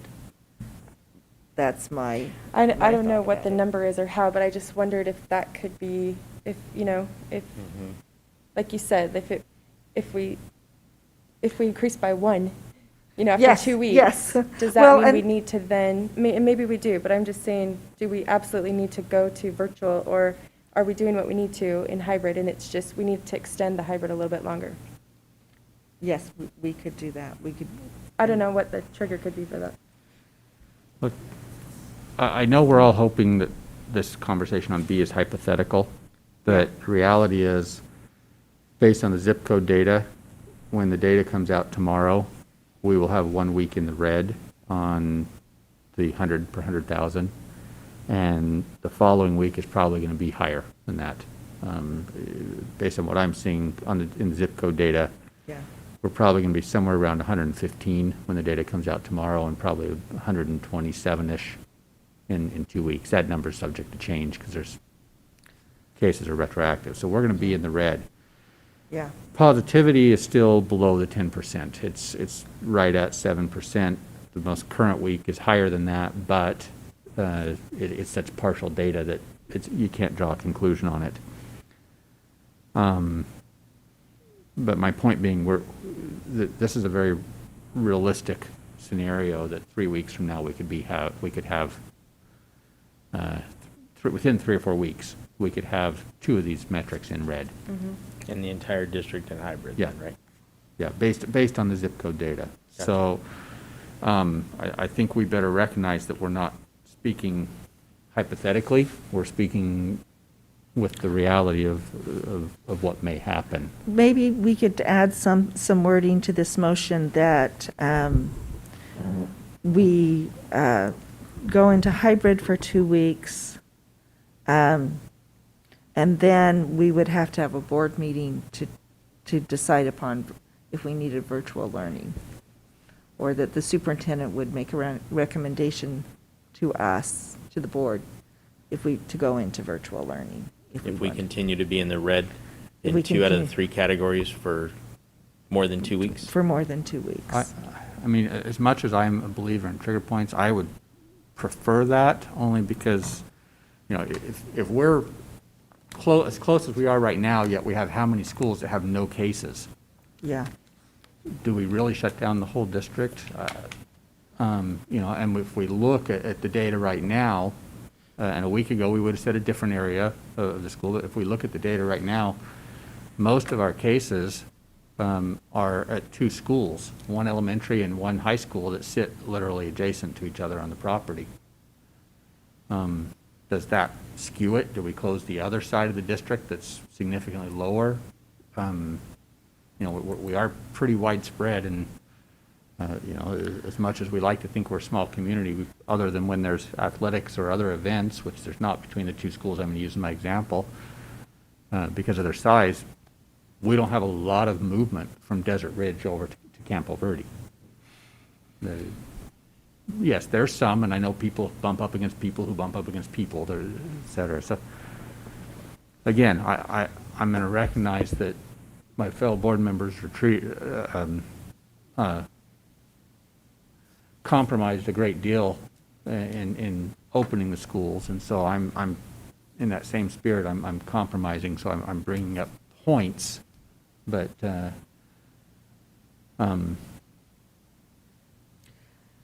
I guess I'm looking for ways that we can keep schools open as much as possible. I'm not looking to risk people's safety. We know that a number of teachers and a number of parents came back based on the assumption that we were going to follow these metrics. We also know that we have a significant number of people who are going to be very upset if we close their schools beyond, well, at all, but beyond a certain time period. So we're going to hear from it regardless. We know that. So just trying to bring those points out. So I've put some alternate wording on that last paragraph. Gilbert Public Schools Board will meet to decide whether students and staff return to virtual learning.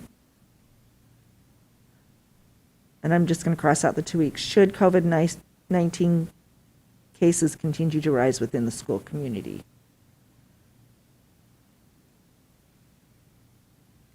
Is that language that would help you with that? So we would go to hybrid, but in order to go to virtual, we would have to have another board meeting. And another discussion. Is that the board's pleasure? Which will be painful, and we're all looking forward to that Yes. pain. Yeah. Well, and again, and just to reiterate, if I'm capturing this a little bit in my head, so based on your information, in maybe 3 weeks, we could have 2 of the 3 in red for 2 weeks, possibly. And who knows if it would go down or And up? then, Looking at the live data, I expect that the next 2 releases, tomorrow and next week, our 100 per 100,000 will be positive. uh-huh, Sorry, will be substantial, thank you. Will be above that red. which will be the 100. second week on that one. Yes, so this week will be the first week, next week will be the second. If the positivity rate right now, the most current week, if I remember right, was right at 7, slightly above 7. We're looking at county, we're not looking at because we don't have school district specific information in live data. It's going to be right at 7, maybe a tenth or 2/10 above 7% when we move to the week of October 25th through the end. The current week, which historically the first couple days, the Monday, Tuesday data trends higher, and then it kind of levels out as the week goes on, but last week was an exception to that, is trending at above 9%. So if that continues, that trend, when that data comes out 2 weeks from the end of this week, 2.5 weeks, that one may be trending towards red. So it would probably be 4 weeks before we see that, but Right, I think that's a good point, because the 100 per 100,000 would be 4 weeks of substantial for that, in order to catch up with the 2 weeks of positivity, correct? yeah, yes. Now I will say, in terms of cases, ABC 15's reporter made a comment the other day that statistically they're seeing that the cases may be, on this current wave, may be cresting. Now, he didn't say it is cresting, he said it Maybe. may be. There's some statistical elements of the numbers that show that it might be kind of cresting. We're all hopeful that's the case, because frankly, I don't even want to have this conversation, but we have to Right. have it. Yeah. And the possibility exists that could go down below into the yellow again, and then the other one rises, so we're still at 1 instead of 2.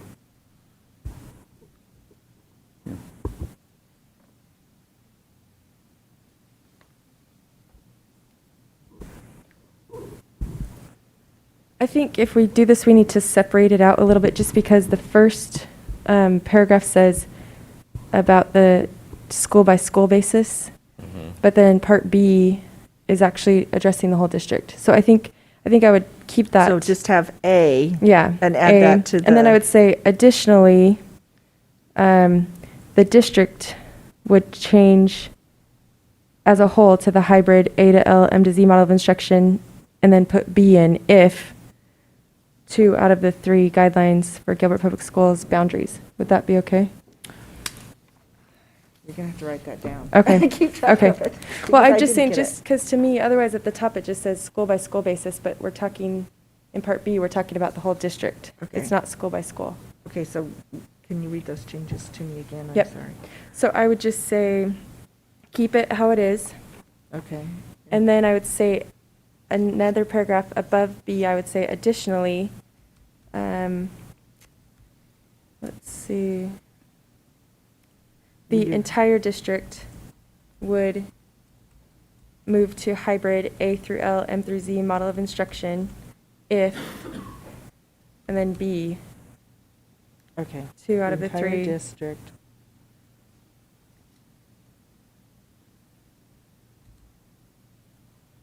Sorry, I'm You're trying to good. No, track you're it so good. I can Would hand it to move- Gabby. Yeah, if that's okay with everybody. That was just one thing that I think, trying to be clear. It's a two-part motion. That's what I'm thinking. That's what I'm wondering if we're doing. Is that getting close to a comfortable area? Are we, did we decide 10% to be substantial, or did you, or were you I keeping it? changed it to 10%. Okay, okay. I because didn't know that- what you were. That is, Why did you change it to 10? because they said that was the substantial once it gets above 10%. Okay.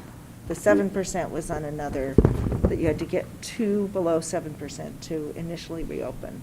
That was, So yeah, 10%. that was the original metric that was specific to reopening schools. So but- 10%, 7% is yellow, but 10% would be red. Yeah. Yeah, And that's the criteria that the county came up with. yes. Well, that's the criteria that the Arizona Department of Health came up with. Okay. Because the county is slightly different. But we said the Arizona Department of Health metrics, so I went with those. So read the sentence out. Okay. Additionally, Okay, additionally, the entire district would move, sorry. To the hybrid A through Okay. L, M through Z model of instruction. Okay. Sorry, would move, I put in school by school, and I don't need that. No. Additionally, the entire district would move to hybrid, to the hybrid A through L, M through Z model of instruction if 2 out of 3 guidelines for Gilbert Public Schools District as established by the Arizona Department of Health Services and reported on by the Maricopa County Department of Health Services show substantial transmission for 2 weeks. And then I give Again, read it again? we're talking about the GPS boundaries on this. Yes. Right. So Yes. should we take out some of that and just say that specifically? Well, Because it, the prior wording was, we can just add some wording at the beginning.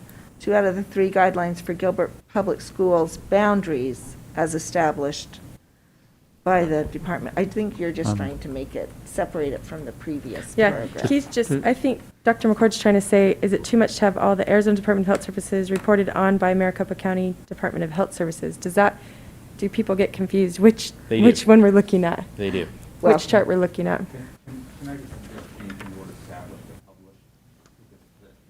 Okay. As I read this, and this is the way my brain works, it sounds like we're saying that Gilbert Public Schools District was established by the Arizona Okay. Department of Health Services. I Well, feel like we then- have been these days.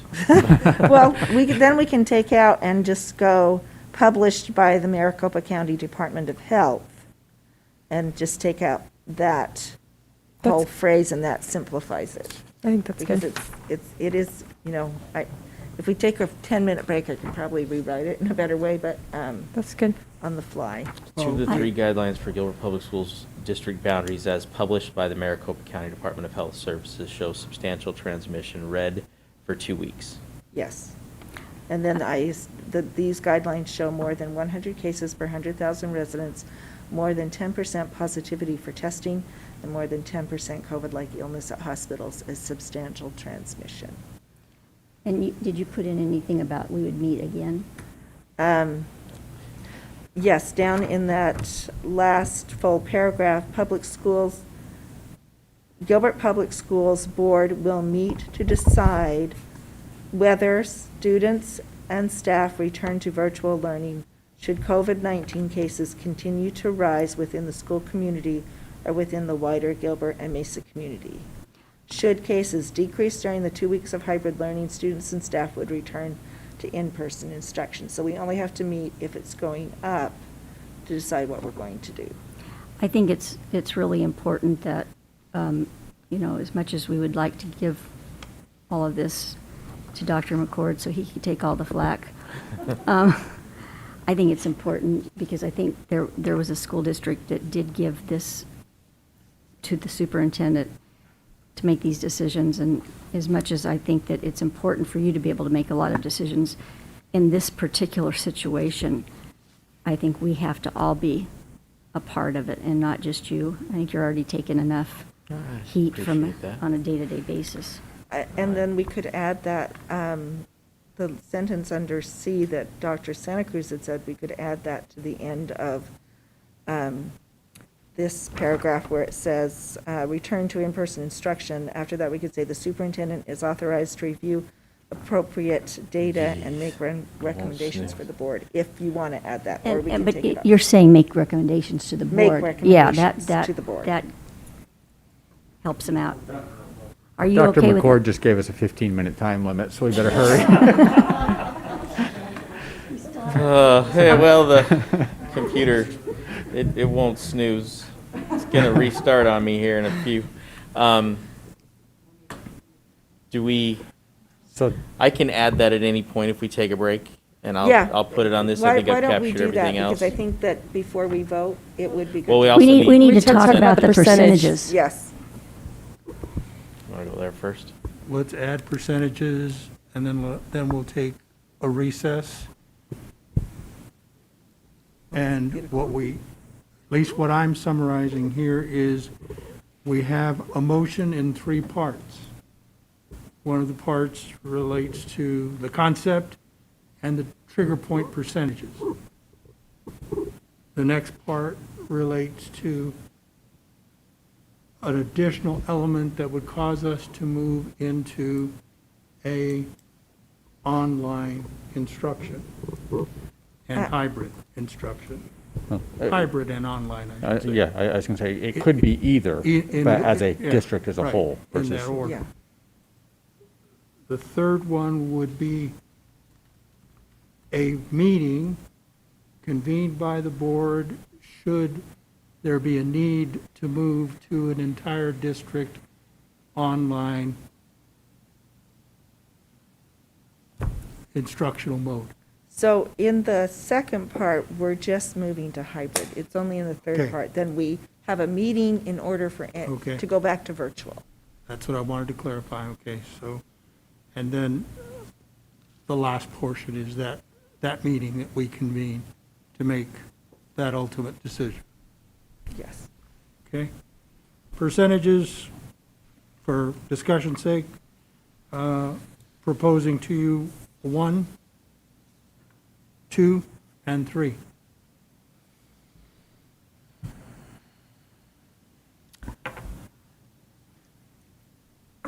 I don't know if this is possible. I am concerned about Canyon Valley if it's down to 1. Maybe we could just name it separately and put a percentage on Canyon Valley because it's such a small school. I don't know that I want to go to 3, but at least 2 where they would have four cases. I mean, 4 cases isn't very many, but if we went to 3, it's 7. Those are just for discussion's sake, so if you want to move Canyon Valley, and I heard you say I did say Gilbert Gilbert Classical. Classical Academy. They, it's 1% is 6, Yeah. whereas these other high schools, those, Highland, it's 32 cases. I really wouldn't want to get higher than 32 cases at one school, even though it's a big school. So, I think let's keep Gilbert Classical Academy, but I think move Canyon Valley, maybe let's just say, like you said, 3 or Okay. 4. I think, I wouldn't want to go higher than 3, but if we went to 3, that's 7 people. not 3%, I'm saying 3 Okay. cases, or 4 Okay. cases, let's just say a number of cases. Okay. What number of cases then? I would say 3 or 4. 4, maybe? Should we, anybody else? I was going to say 5. That's 2.5% is 5. And I can just add that down here. I mean, I'll just, just add Canyon Valley. Canyon Valley established 4 elementary schools and 5 cases for Canyon Valley. Do we feel like, What about Rise and? Well, Rice only goes from 0 to 1, so we can put another, it's only 41 students, so I wouldn't want to go higher than 2 or 3. And I'm just asking, because I mean, right now, under this criteria, we would essentially close with 1 case. Yeah. You know, And I look similarly at some of our smaller elementary schools, Burke. Well, no, if we're at 3%, if we're at 3%, 3%, you're probably Yeah. okay. Yeah. my question is 3% for the elementaries, does that accommodate the needs of students and teachers in the best way? Is it something that, from conversations that we've all had, or is that too high?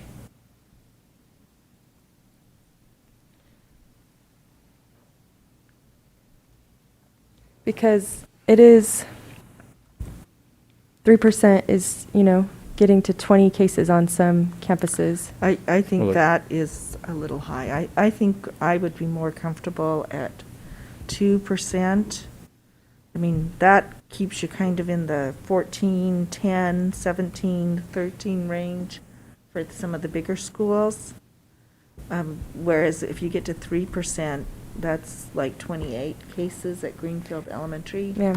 That's a And- lot of cases in 1 week. Yeah, and we know that the elementary was very difficult, the online mode delivery, but we're talking about going to hybrid at this point. Yeah. Correct. Yeah. And hopefully going back. But again, it's that balance of trying to meet the needs the very best that we can. We want our staff to feel like they're being cared for and taken care of. We want our families to know that.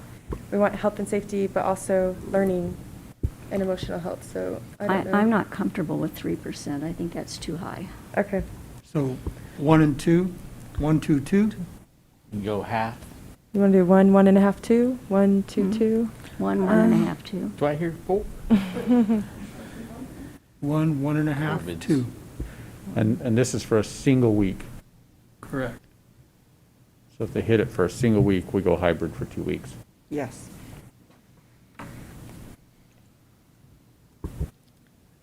I hardly want to say this, but I think we could go, some of these bigger junior highs, we could go 20, 21, 22. That seems really high, though.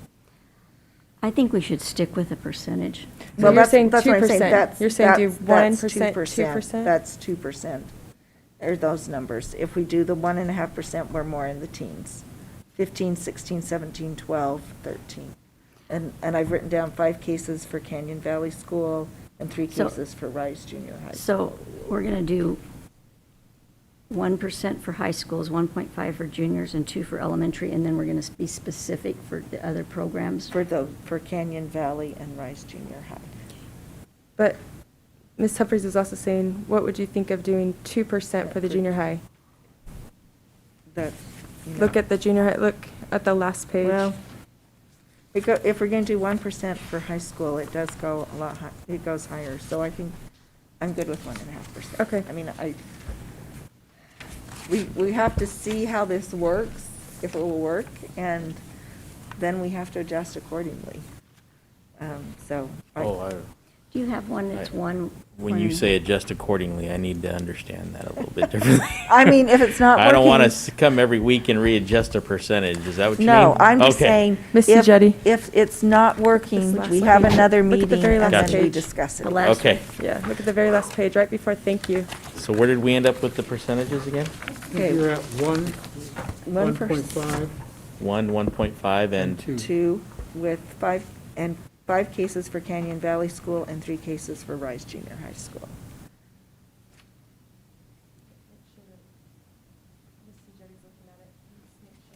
I think, 1, 1.5, and 2. Is that let what me you look said? at this again.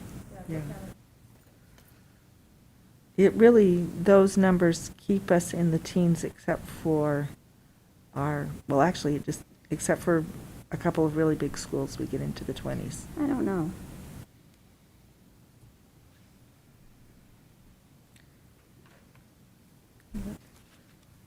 One 1%, and then 1.5, and then 2%.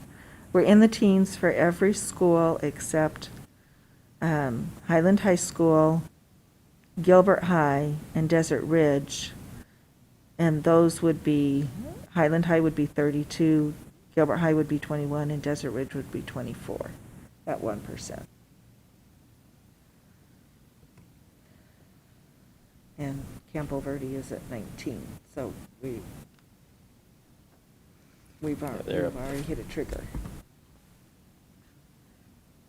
But, you know, even, Go ahead, Ms. Frost, come up. even looking at like Burke at 2%, that's still 6 cases. And that's in Houston. No.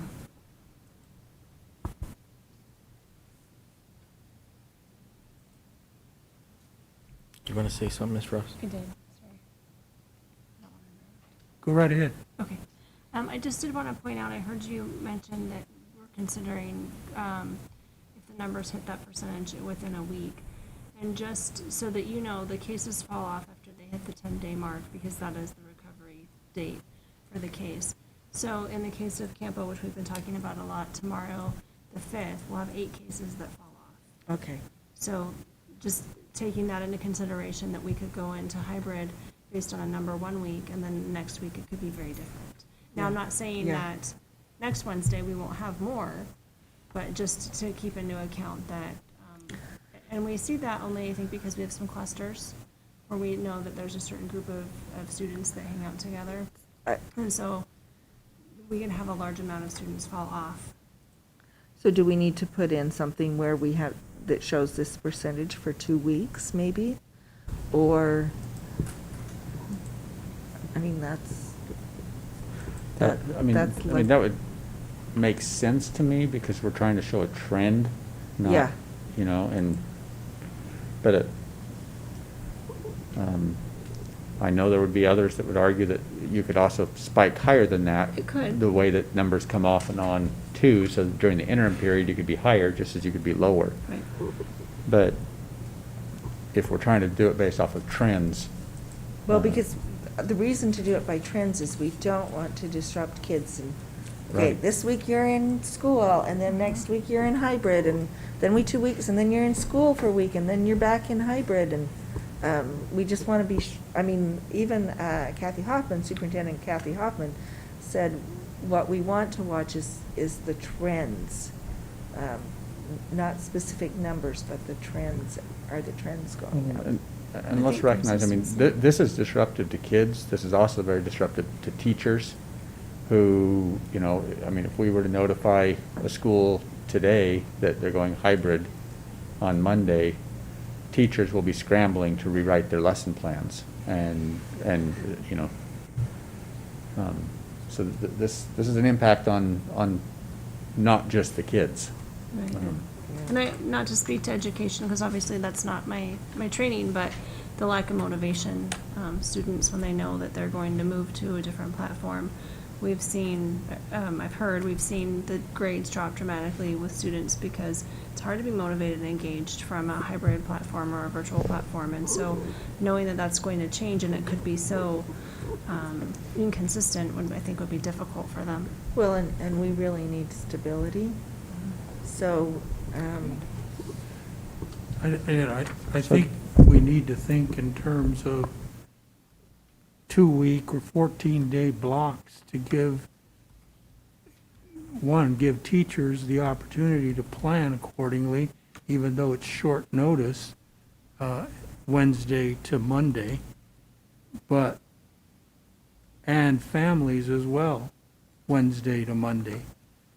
And you stay there for at least that 2-week period, unless we make some decisions at the campus and administrative level prior to the end of the second week. But Dr. Santa Cruz, what do you think that we need to hit these numbers, like 1%, 2 weeks in a row, before we would go to hybrid? Or do you just think we hit it once, No, I think. we hit it on a Wednesday, and I- then we go to hybrid? Yeah, I think it's a logical thing to hit it on a particular day, on a Wednesday, and move there for 2 weeks. I don't think you hit it and then wait for 2 weeks. Well, wait to and move. see, yeah, wait and see if you hit it again the next week. Yeah, I don't know. What are your thoughts? I agree. Agree with what? A week. Oh, I mean, okay. If you hit it Just once you hit it, Yeah, go? once you Once hit you it. hit it, Okay. go, and you stay there for 2 weeks, okay, you so, evaluate in the second week as to whether or not that needs to continue in that mode.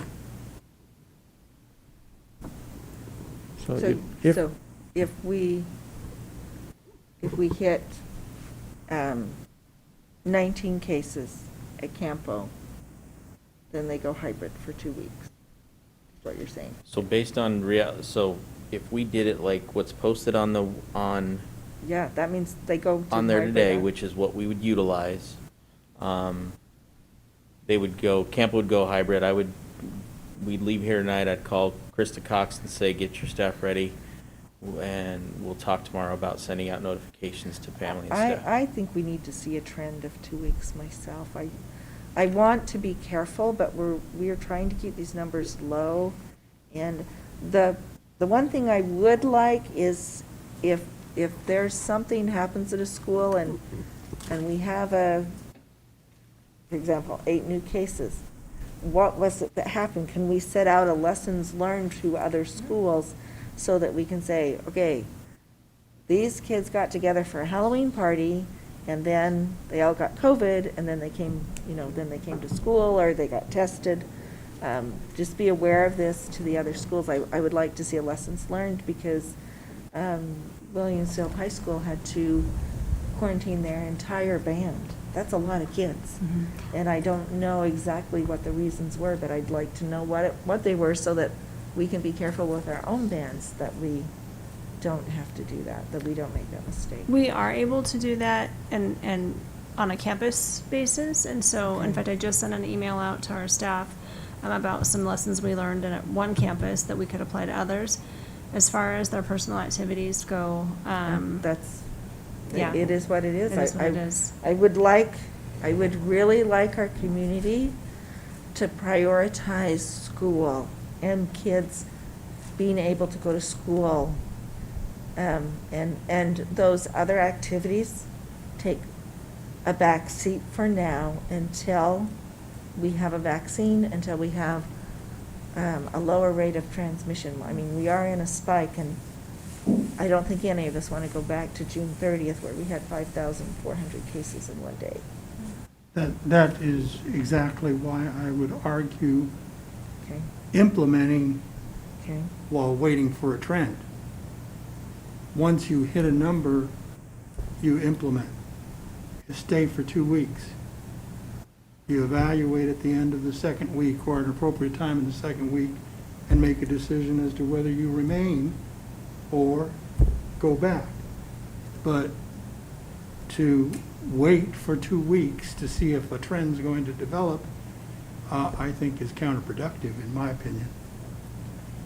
Well, at some level, there has been a trend because it has increased, because Yeah. they Right. were below it last week and now they're Right. above it this week. Right. So, And, but I don't know if that Right. meets that level, but but those involved in the triggering of that would know that, and probably would know why. We don't necessarily need to know, but, you know, that, because I don't want us to be in a position of saying, we're dictating what you do on your personal time.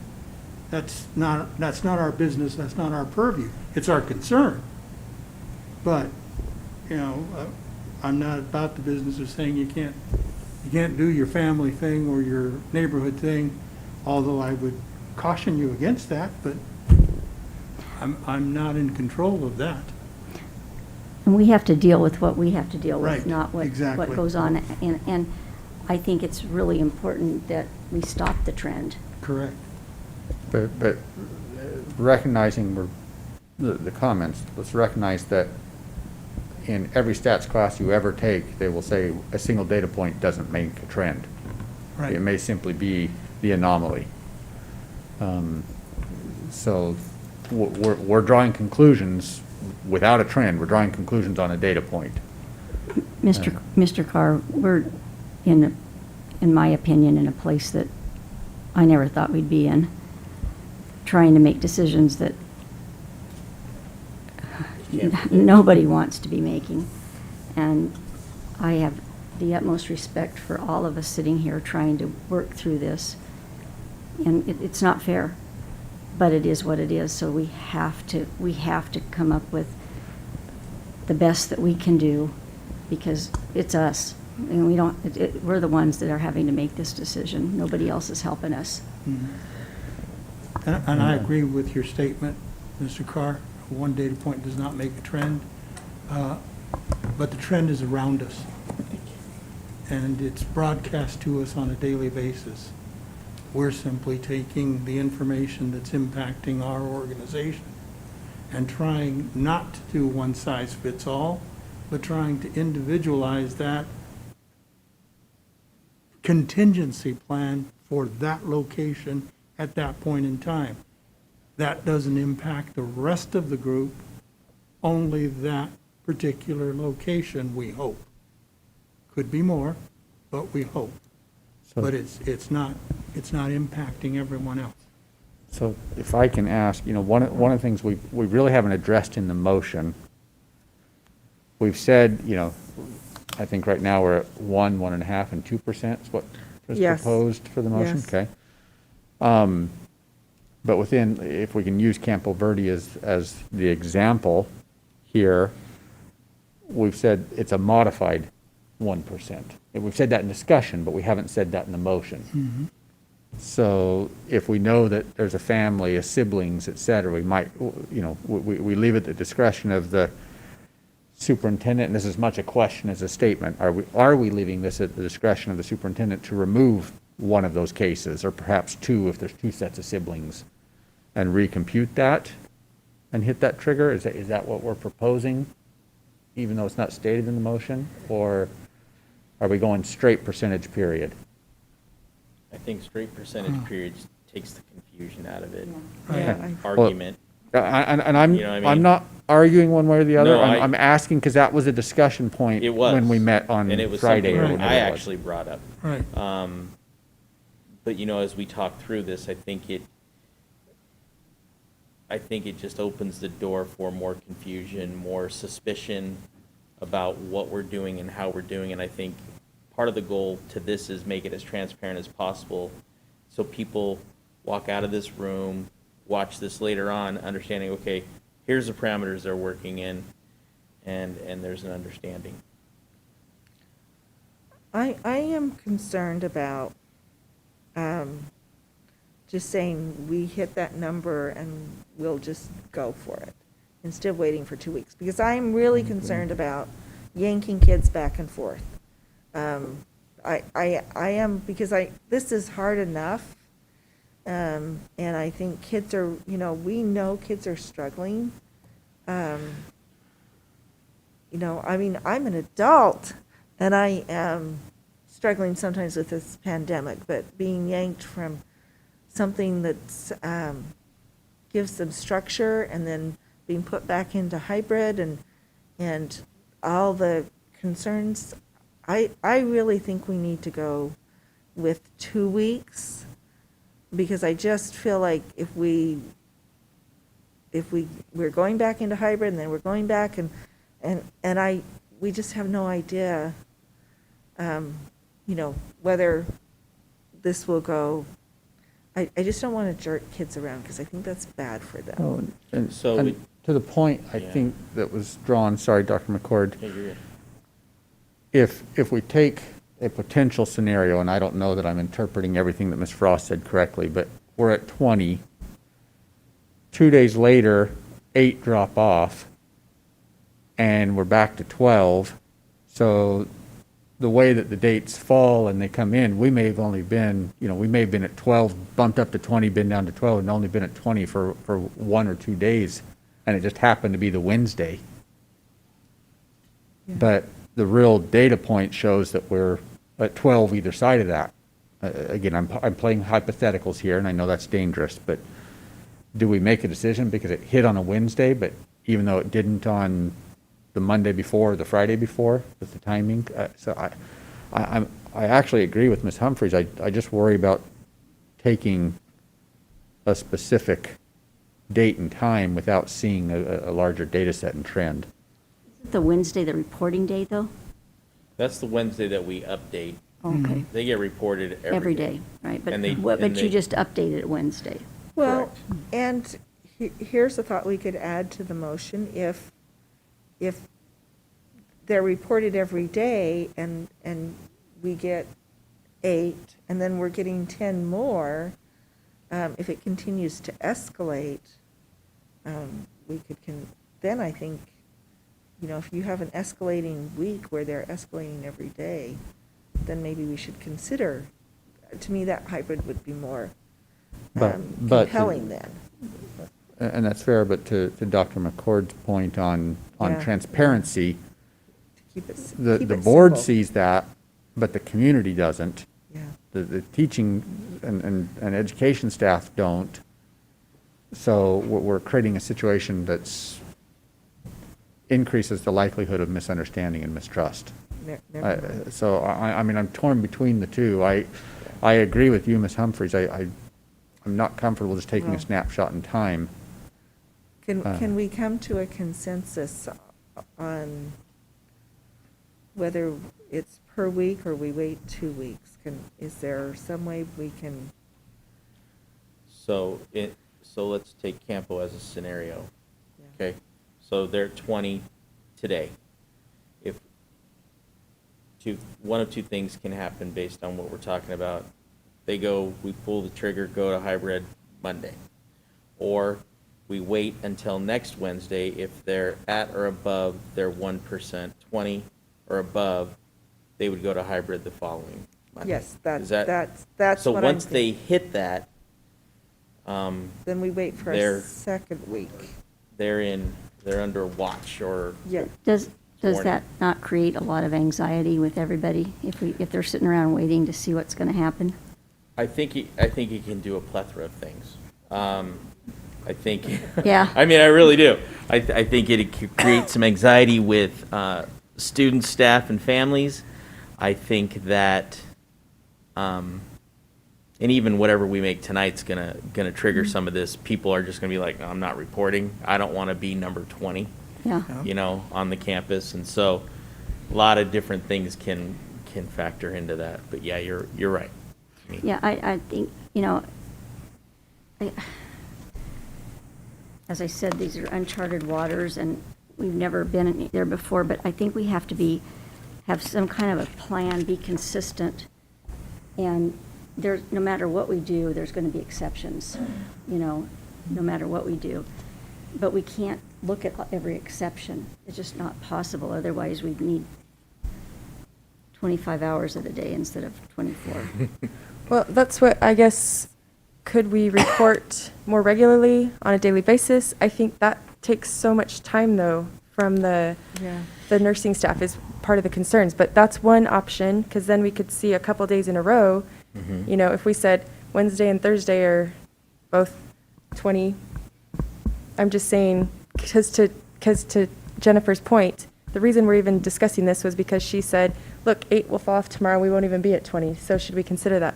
Could we do that, or is that asking way too much? I think to compile it is taking so much time, I'm not sure. That's one consideration. A second consideration that I have is, if our point is to mitigate and add this as a mitigation strategy, to me, it feels like waiting another week. I'm concerned that we miss the mitigation, and that we've, you know. We didn't act fast enough. Well, I don't know. I'm just saying, I just wonder if that's the point of this, is that's what it triggers, is there's a concern. We're putting in an extra mitigation strategy so it doesn't escalate.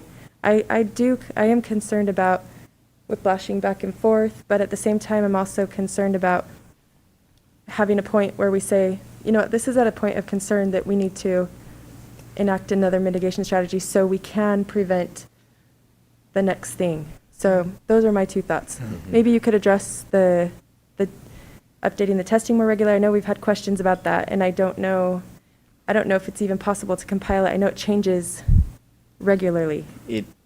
It'll It drops off and comes up, and right. I mean, it is there. When I say a lot of work, and Jen could probably talk to this better, but I know that schools report, families report to schools, schools report to Jen, and we have to confirm those reports before Right. they get to Jen. right. And it depends on what time of day. We could get that at 5 o'clock at night. Mm-hmm. So you may not get real up to date each day, Right. but So maybe and just then having at the same time, snapshot. we've got to take off the ones that come through, Right, right. just to make So- it as true a number as possible. But I'm fine with a snapshot. I think it captures in a big picture what has come through and Right. what's dropped off for the most part in that week. And you're where we're fine at with the per for that week? week.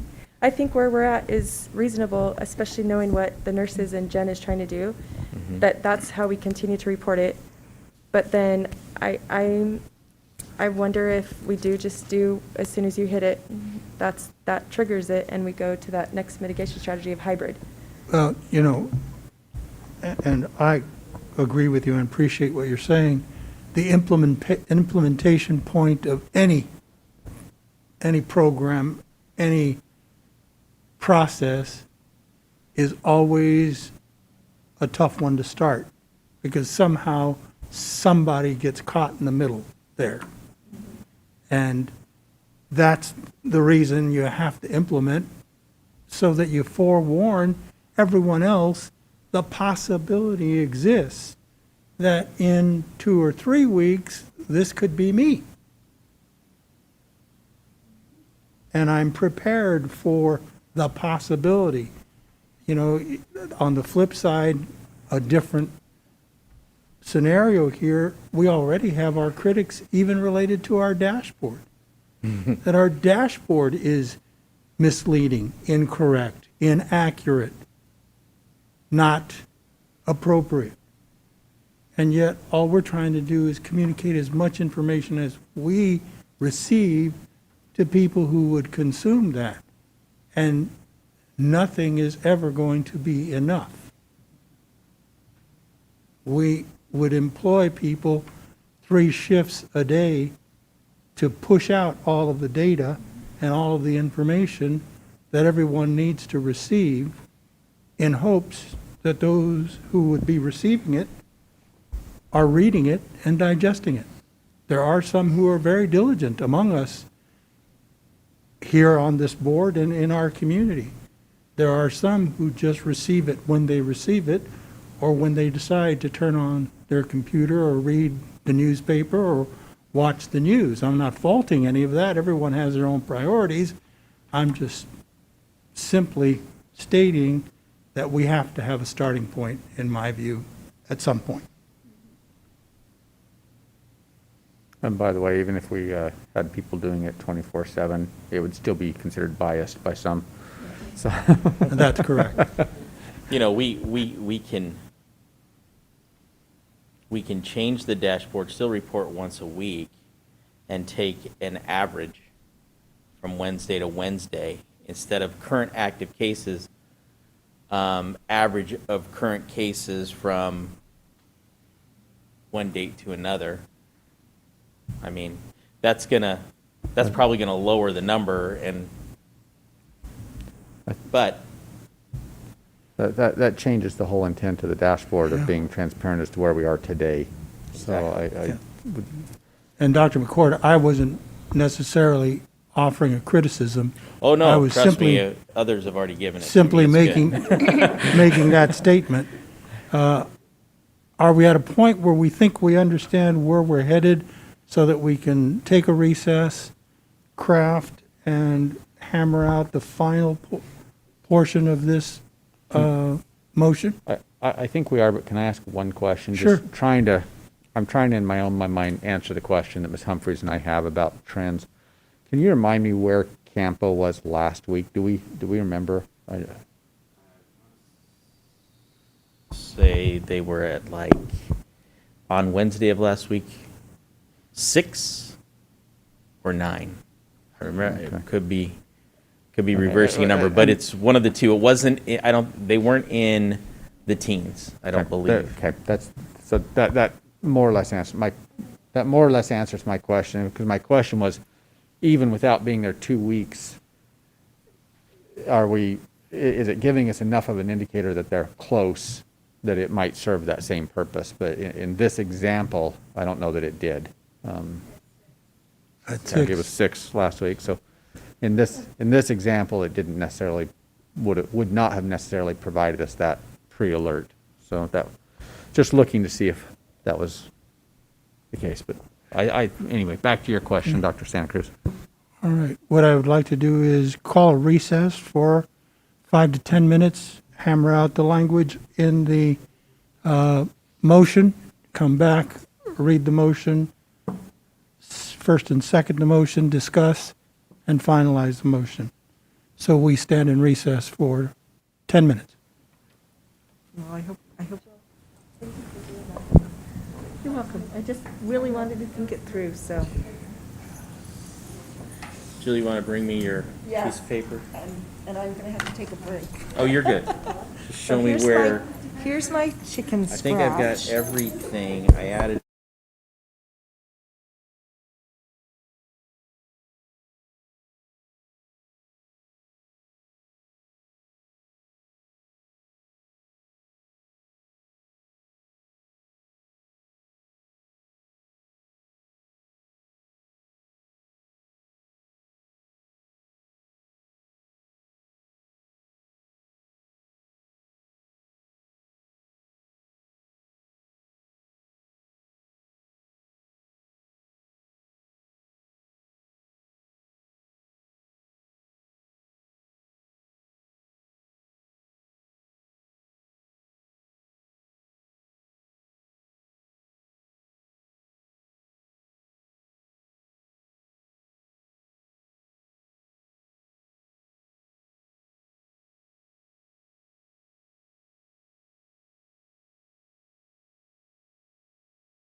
Okay, if we can reconvene.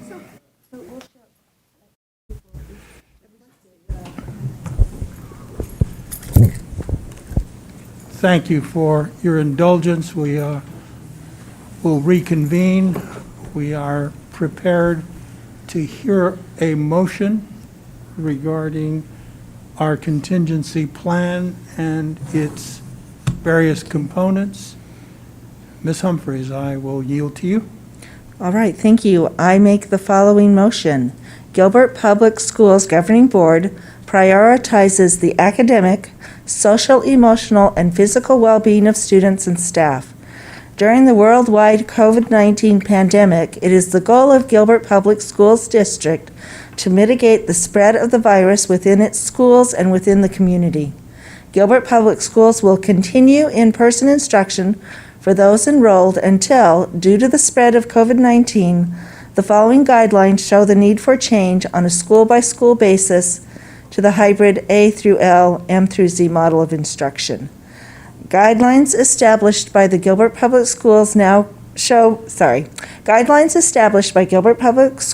confirmed active positive COVID-19 cases per week equal to or higher than 1% for high schools, and I think we might need to add some language, 1% of students and staff for high schools, Okay. 1.5% for junior high schools, and 2% for elementary schools. Canyon Valley will be based on a total of 5 confirmed active positive COVID-19 cases, and the RISE program will be based on a total of 3 confirmed active positive COVID-19 cases. The superintendent will make this decision based on the confirmed active positive COVID-19 cases reported on a weekly basis on the Gilbert Public Schools COVID-19 dashboard. Additionally, the entire district would move to the hybrid A through L, M through Z model of instruction if 2 out of 3 guidelines for Gilbert Public Schools district boundaries, as published by the Maricopa County Department of Health Services, show substantial transmission, red, for 2 weeks. Those guidelines show more than 100 cases per 100,000 residents, more than 10% positivity for testing, and more than 10% COVID-like illness at hospitals as substantial transmission, red. Gilbert Public Schools Governing Board will meet to decide whether students and staff return to virtual learning for 2 weeks should COVID-19 cases continue to rise within the school community or within the wider Gilbert and Mesa community. Should cases decrease during the 2 weeks of hybrid learning, students and staff would return to in-person instruction.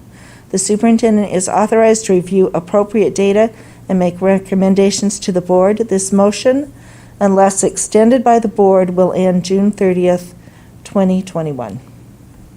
Is there a second? Do we need it to end June 30th if we won't be in school until? Well, that's just the end of the school Yeah, year, so okay. I just put that date. And Okay. considering that hopefully we won't have to come back and revisit it for next year, but who knows? So as a point of order, I'll second it so we can continue the discussion. Okay. Thank you, Mr. Carr. Discussion. Any additional discussion? I think there was one edit I wanted to make.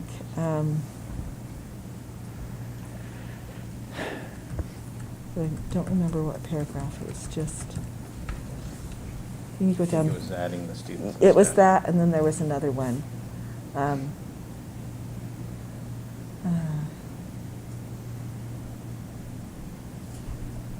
Can you do you mind rereading the part that says we go to virtual learning? It was show, and I was trying to think what I wanted to change it to. The last paragraph The last where it paragraph. says the board would meet before we go to virtual. Yeah, Okay. Gilbert Oh, Public Schools Governing Board will meet to decide whether students and staff return to virtual learning for Okay. 2 weeks. All right, thank you. Yep. Mr. Carr, something? I'm trying to think it through. It's hard not having, it's long enough, it's hard not having it right in front of me. I'm just thinking I it know. through. But just want to indicate to the community, kind of as a summary, our intent here is to set criteria, but our real intent is we want kids in school. We know that's where they learn best. You know, and we hope that that's conveyed. We're trying to set this criteria high enough that we're not just jumping at, you know, at shadows, but still reasonable enough that we're keeping those people who are most concerned, and that's not a small percentage based on the feedback we're getting. It's a sizable percentage. We're trying to address their concerns as well. This is an approach of balance. One of the things that I would have concern with was particularly the elementaries. I think at the high schools, students, you know, some may not be happy, but it's easier to jump back and forth because the kids are more capable. I worry as we move elementary kids, what that impact is to parent ability to care for those kids with really only 2 days notice. It comes out Wednesday afternoon, we notice them, and by the way, parents, by Monday you better have somebody to watch your kids if they're not in school. And I know that's not our concern, but it is our concern because it affects education and the safety of the children, and we want to be safe. So I do remain concerned about the timing of that for elementary kids, and I don't know where the balance is. Thank you, Mr. Carr. Your point is well taken.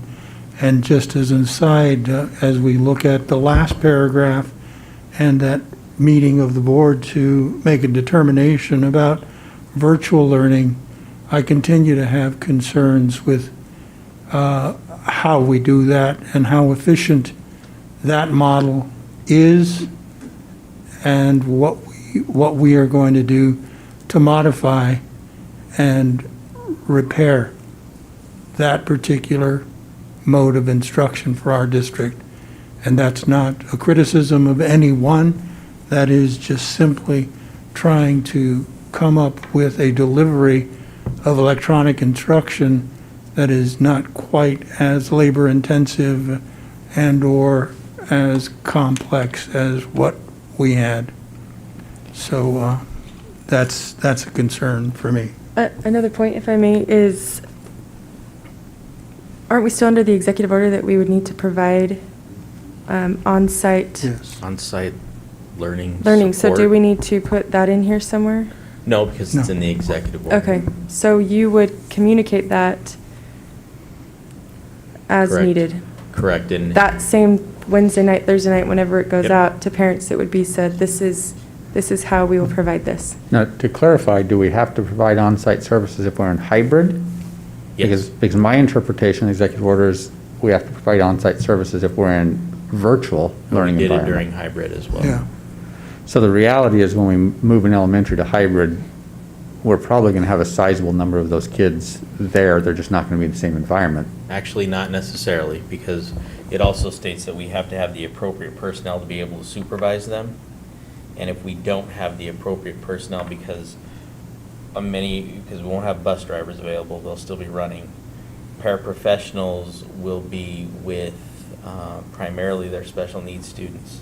And we're So- short on paraprofessionals at many of our elementary schools Correct. So anyway. we would figure out what the limits would be on each campus based on available personnel. So that is another concern if we go district-wide, especially to hybrid. It's a Absolutely. huge element of this, but Even bring that an up. individual school, we would still have to provide that. Right, And they but- may not have the staffing to do Right. so. that's true. But I guess I'm just thinking district-wide, I just thought the magnitude of it Sure. sounded, Another thing, and I don't know if we include that in here, but if we do switch a mode, maybe from in-person to hybrid, could that also trigger a deep clean of that campus? Sure. or some kind of, making, Additional mitigation. yeah, an additional Sanitizing. mitigation that way. I don't know if it's over the weekend or Friday or the next Wednesday, or as soon as possible, but could we have, maybe put a protocol in place that we say, okay, let's. This needs to be deep Like, cleaned. yeah, let's make a stop right here, and we're going to do our best to address it in every way so that we have mitigated, maybe add something to that, or, Well, that, in my view, that would be an administrative procedural thing, and okay. Ms. Betts would have to be on the ball, because in my view, that would be a weekend kind of experience for our custodial crew. Not that you aren't on the ball already. I noted You that. Ms. noticed no Betts. phone rang this time, right? No phone, but But again, adding another level of what we're asking of Correct. people. correct. Which is Just the mitigation acknowledging. strategy, right? Yeah. I mean, it enhances that, Yeah. because that's what needs to happen. But it does ask another level of, staff, and so, Okay. It is a complex issue, and it is not easy to uproot, overhaul on a dime from one mode to another. And it is difficult on teachers, staff, families, and students. We are in an ephemeral mode in all aspects, in that this is not a normal year for teaching and learning. And if we believe for one moment, not that our instructors, our paraprofessionals, and our educators aren't providing quality instruction, but with the uncertainty of everything around them, it is difficult to fully concentrate on the learning that is supposed to be occurring in every discipline across the campus. And our teachers and administrators and paraprofessionals are doing an incredible service and job trying to get that accomplished under these uncertain times. So we appreciate that, we understand that, and we respect that. So, Just for go clarification ahead. for everybody, so this would, after this is approved, this starts now, and so, based on Campo's numbers, that's what would happen. I just want to make sure we're all on the same page. That will be our first foray into the implementation of this plan. So, So recognizing that, I mean, normally we would know that Wednesday morning and would send out a notice. We're effectively, because of the time of this meeting, sending it out Thursday morning, so. Well, I think I talked said about within 24 24 hours. hours. Yeah. in here, he said 24 hours. and notification will likely go out either early in the morning, if not this evening sometime. What is the hour, 8? 9, almost 9. 9 o'clock? So it probably will be in the morning. So, any additional discussion? What I think I want to say is that I think we are doing our best, and I know we're going to receive a lot of emails from the Campo Verde High School community. We're trying to thread that needle between keeping people safe and making sure that there isn't a continual spread of the virus, and supporting children in their academic and social emotional needs. And I think I hope everyone will understand that that is the desire of everyone on this board and in this district, and who are working so hard.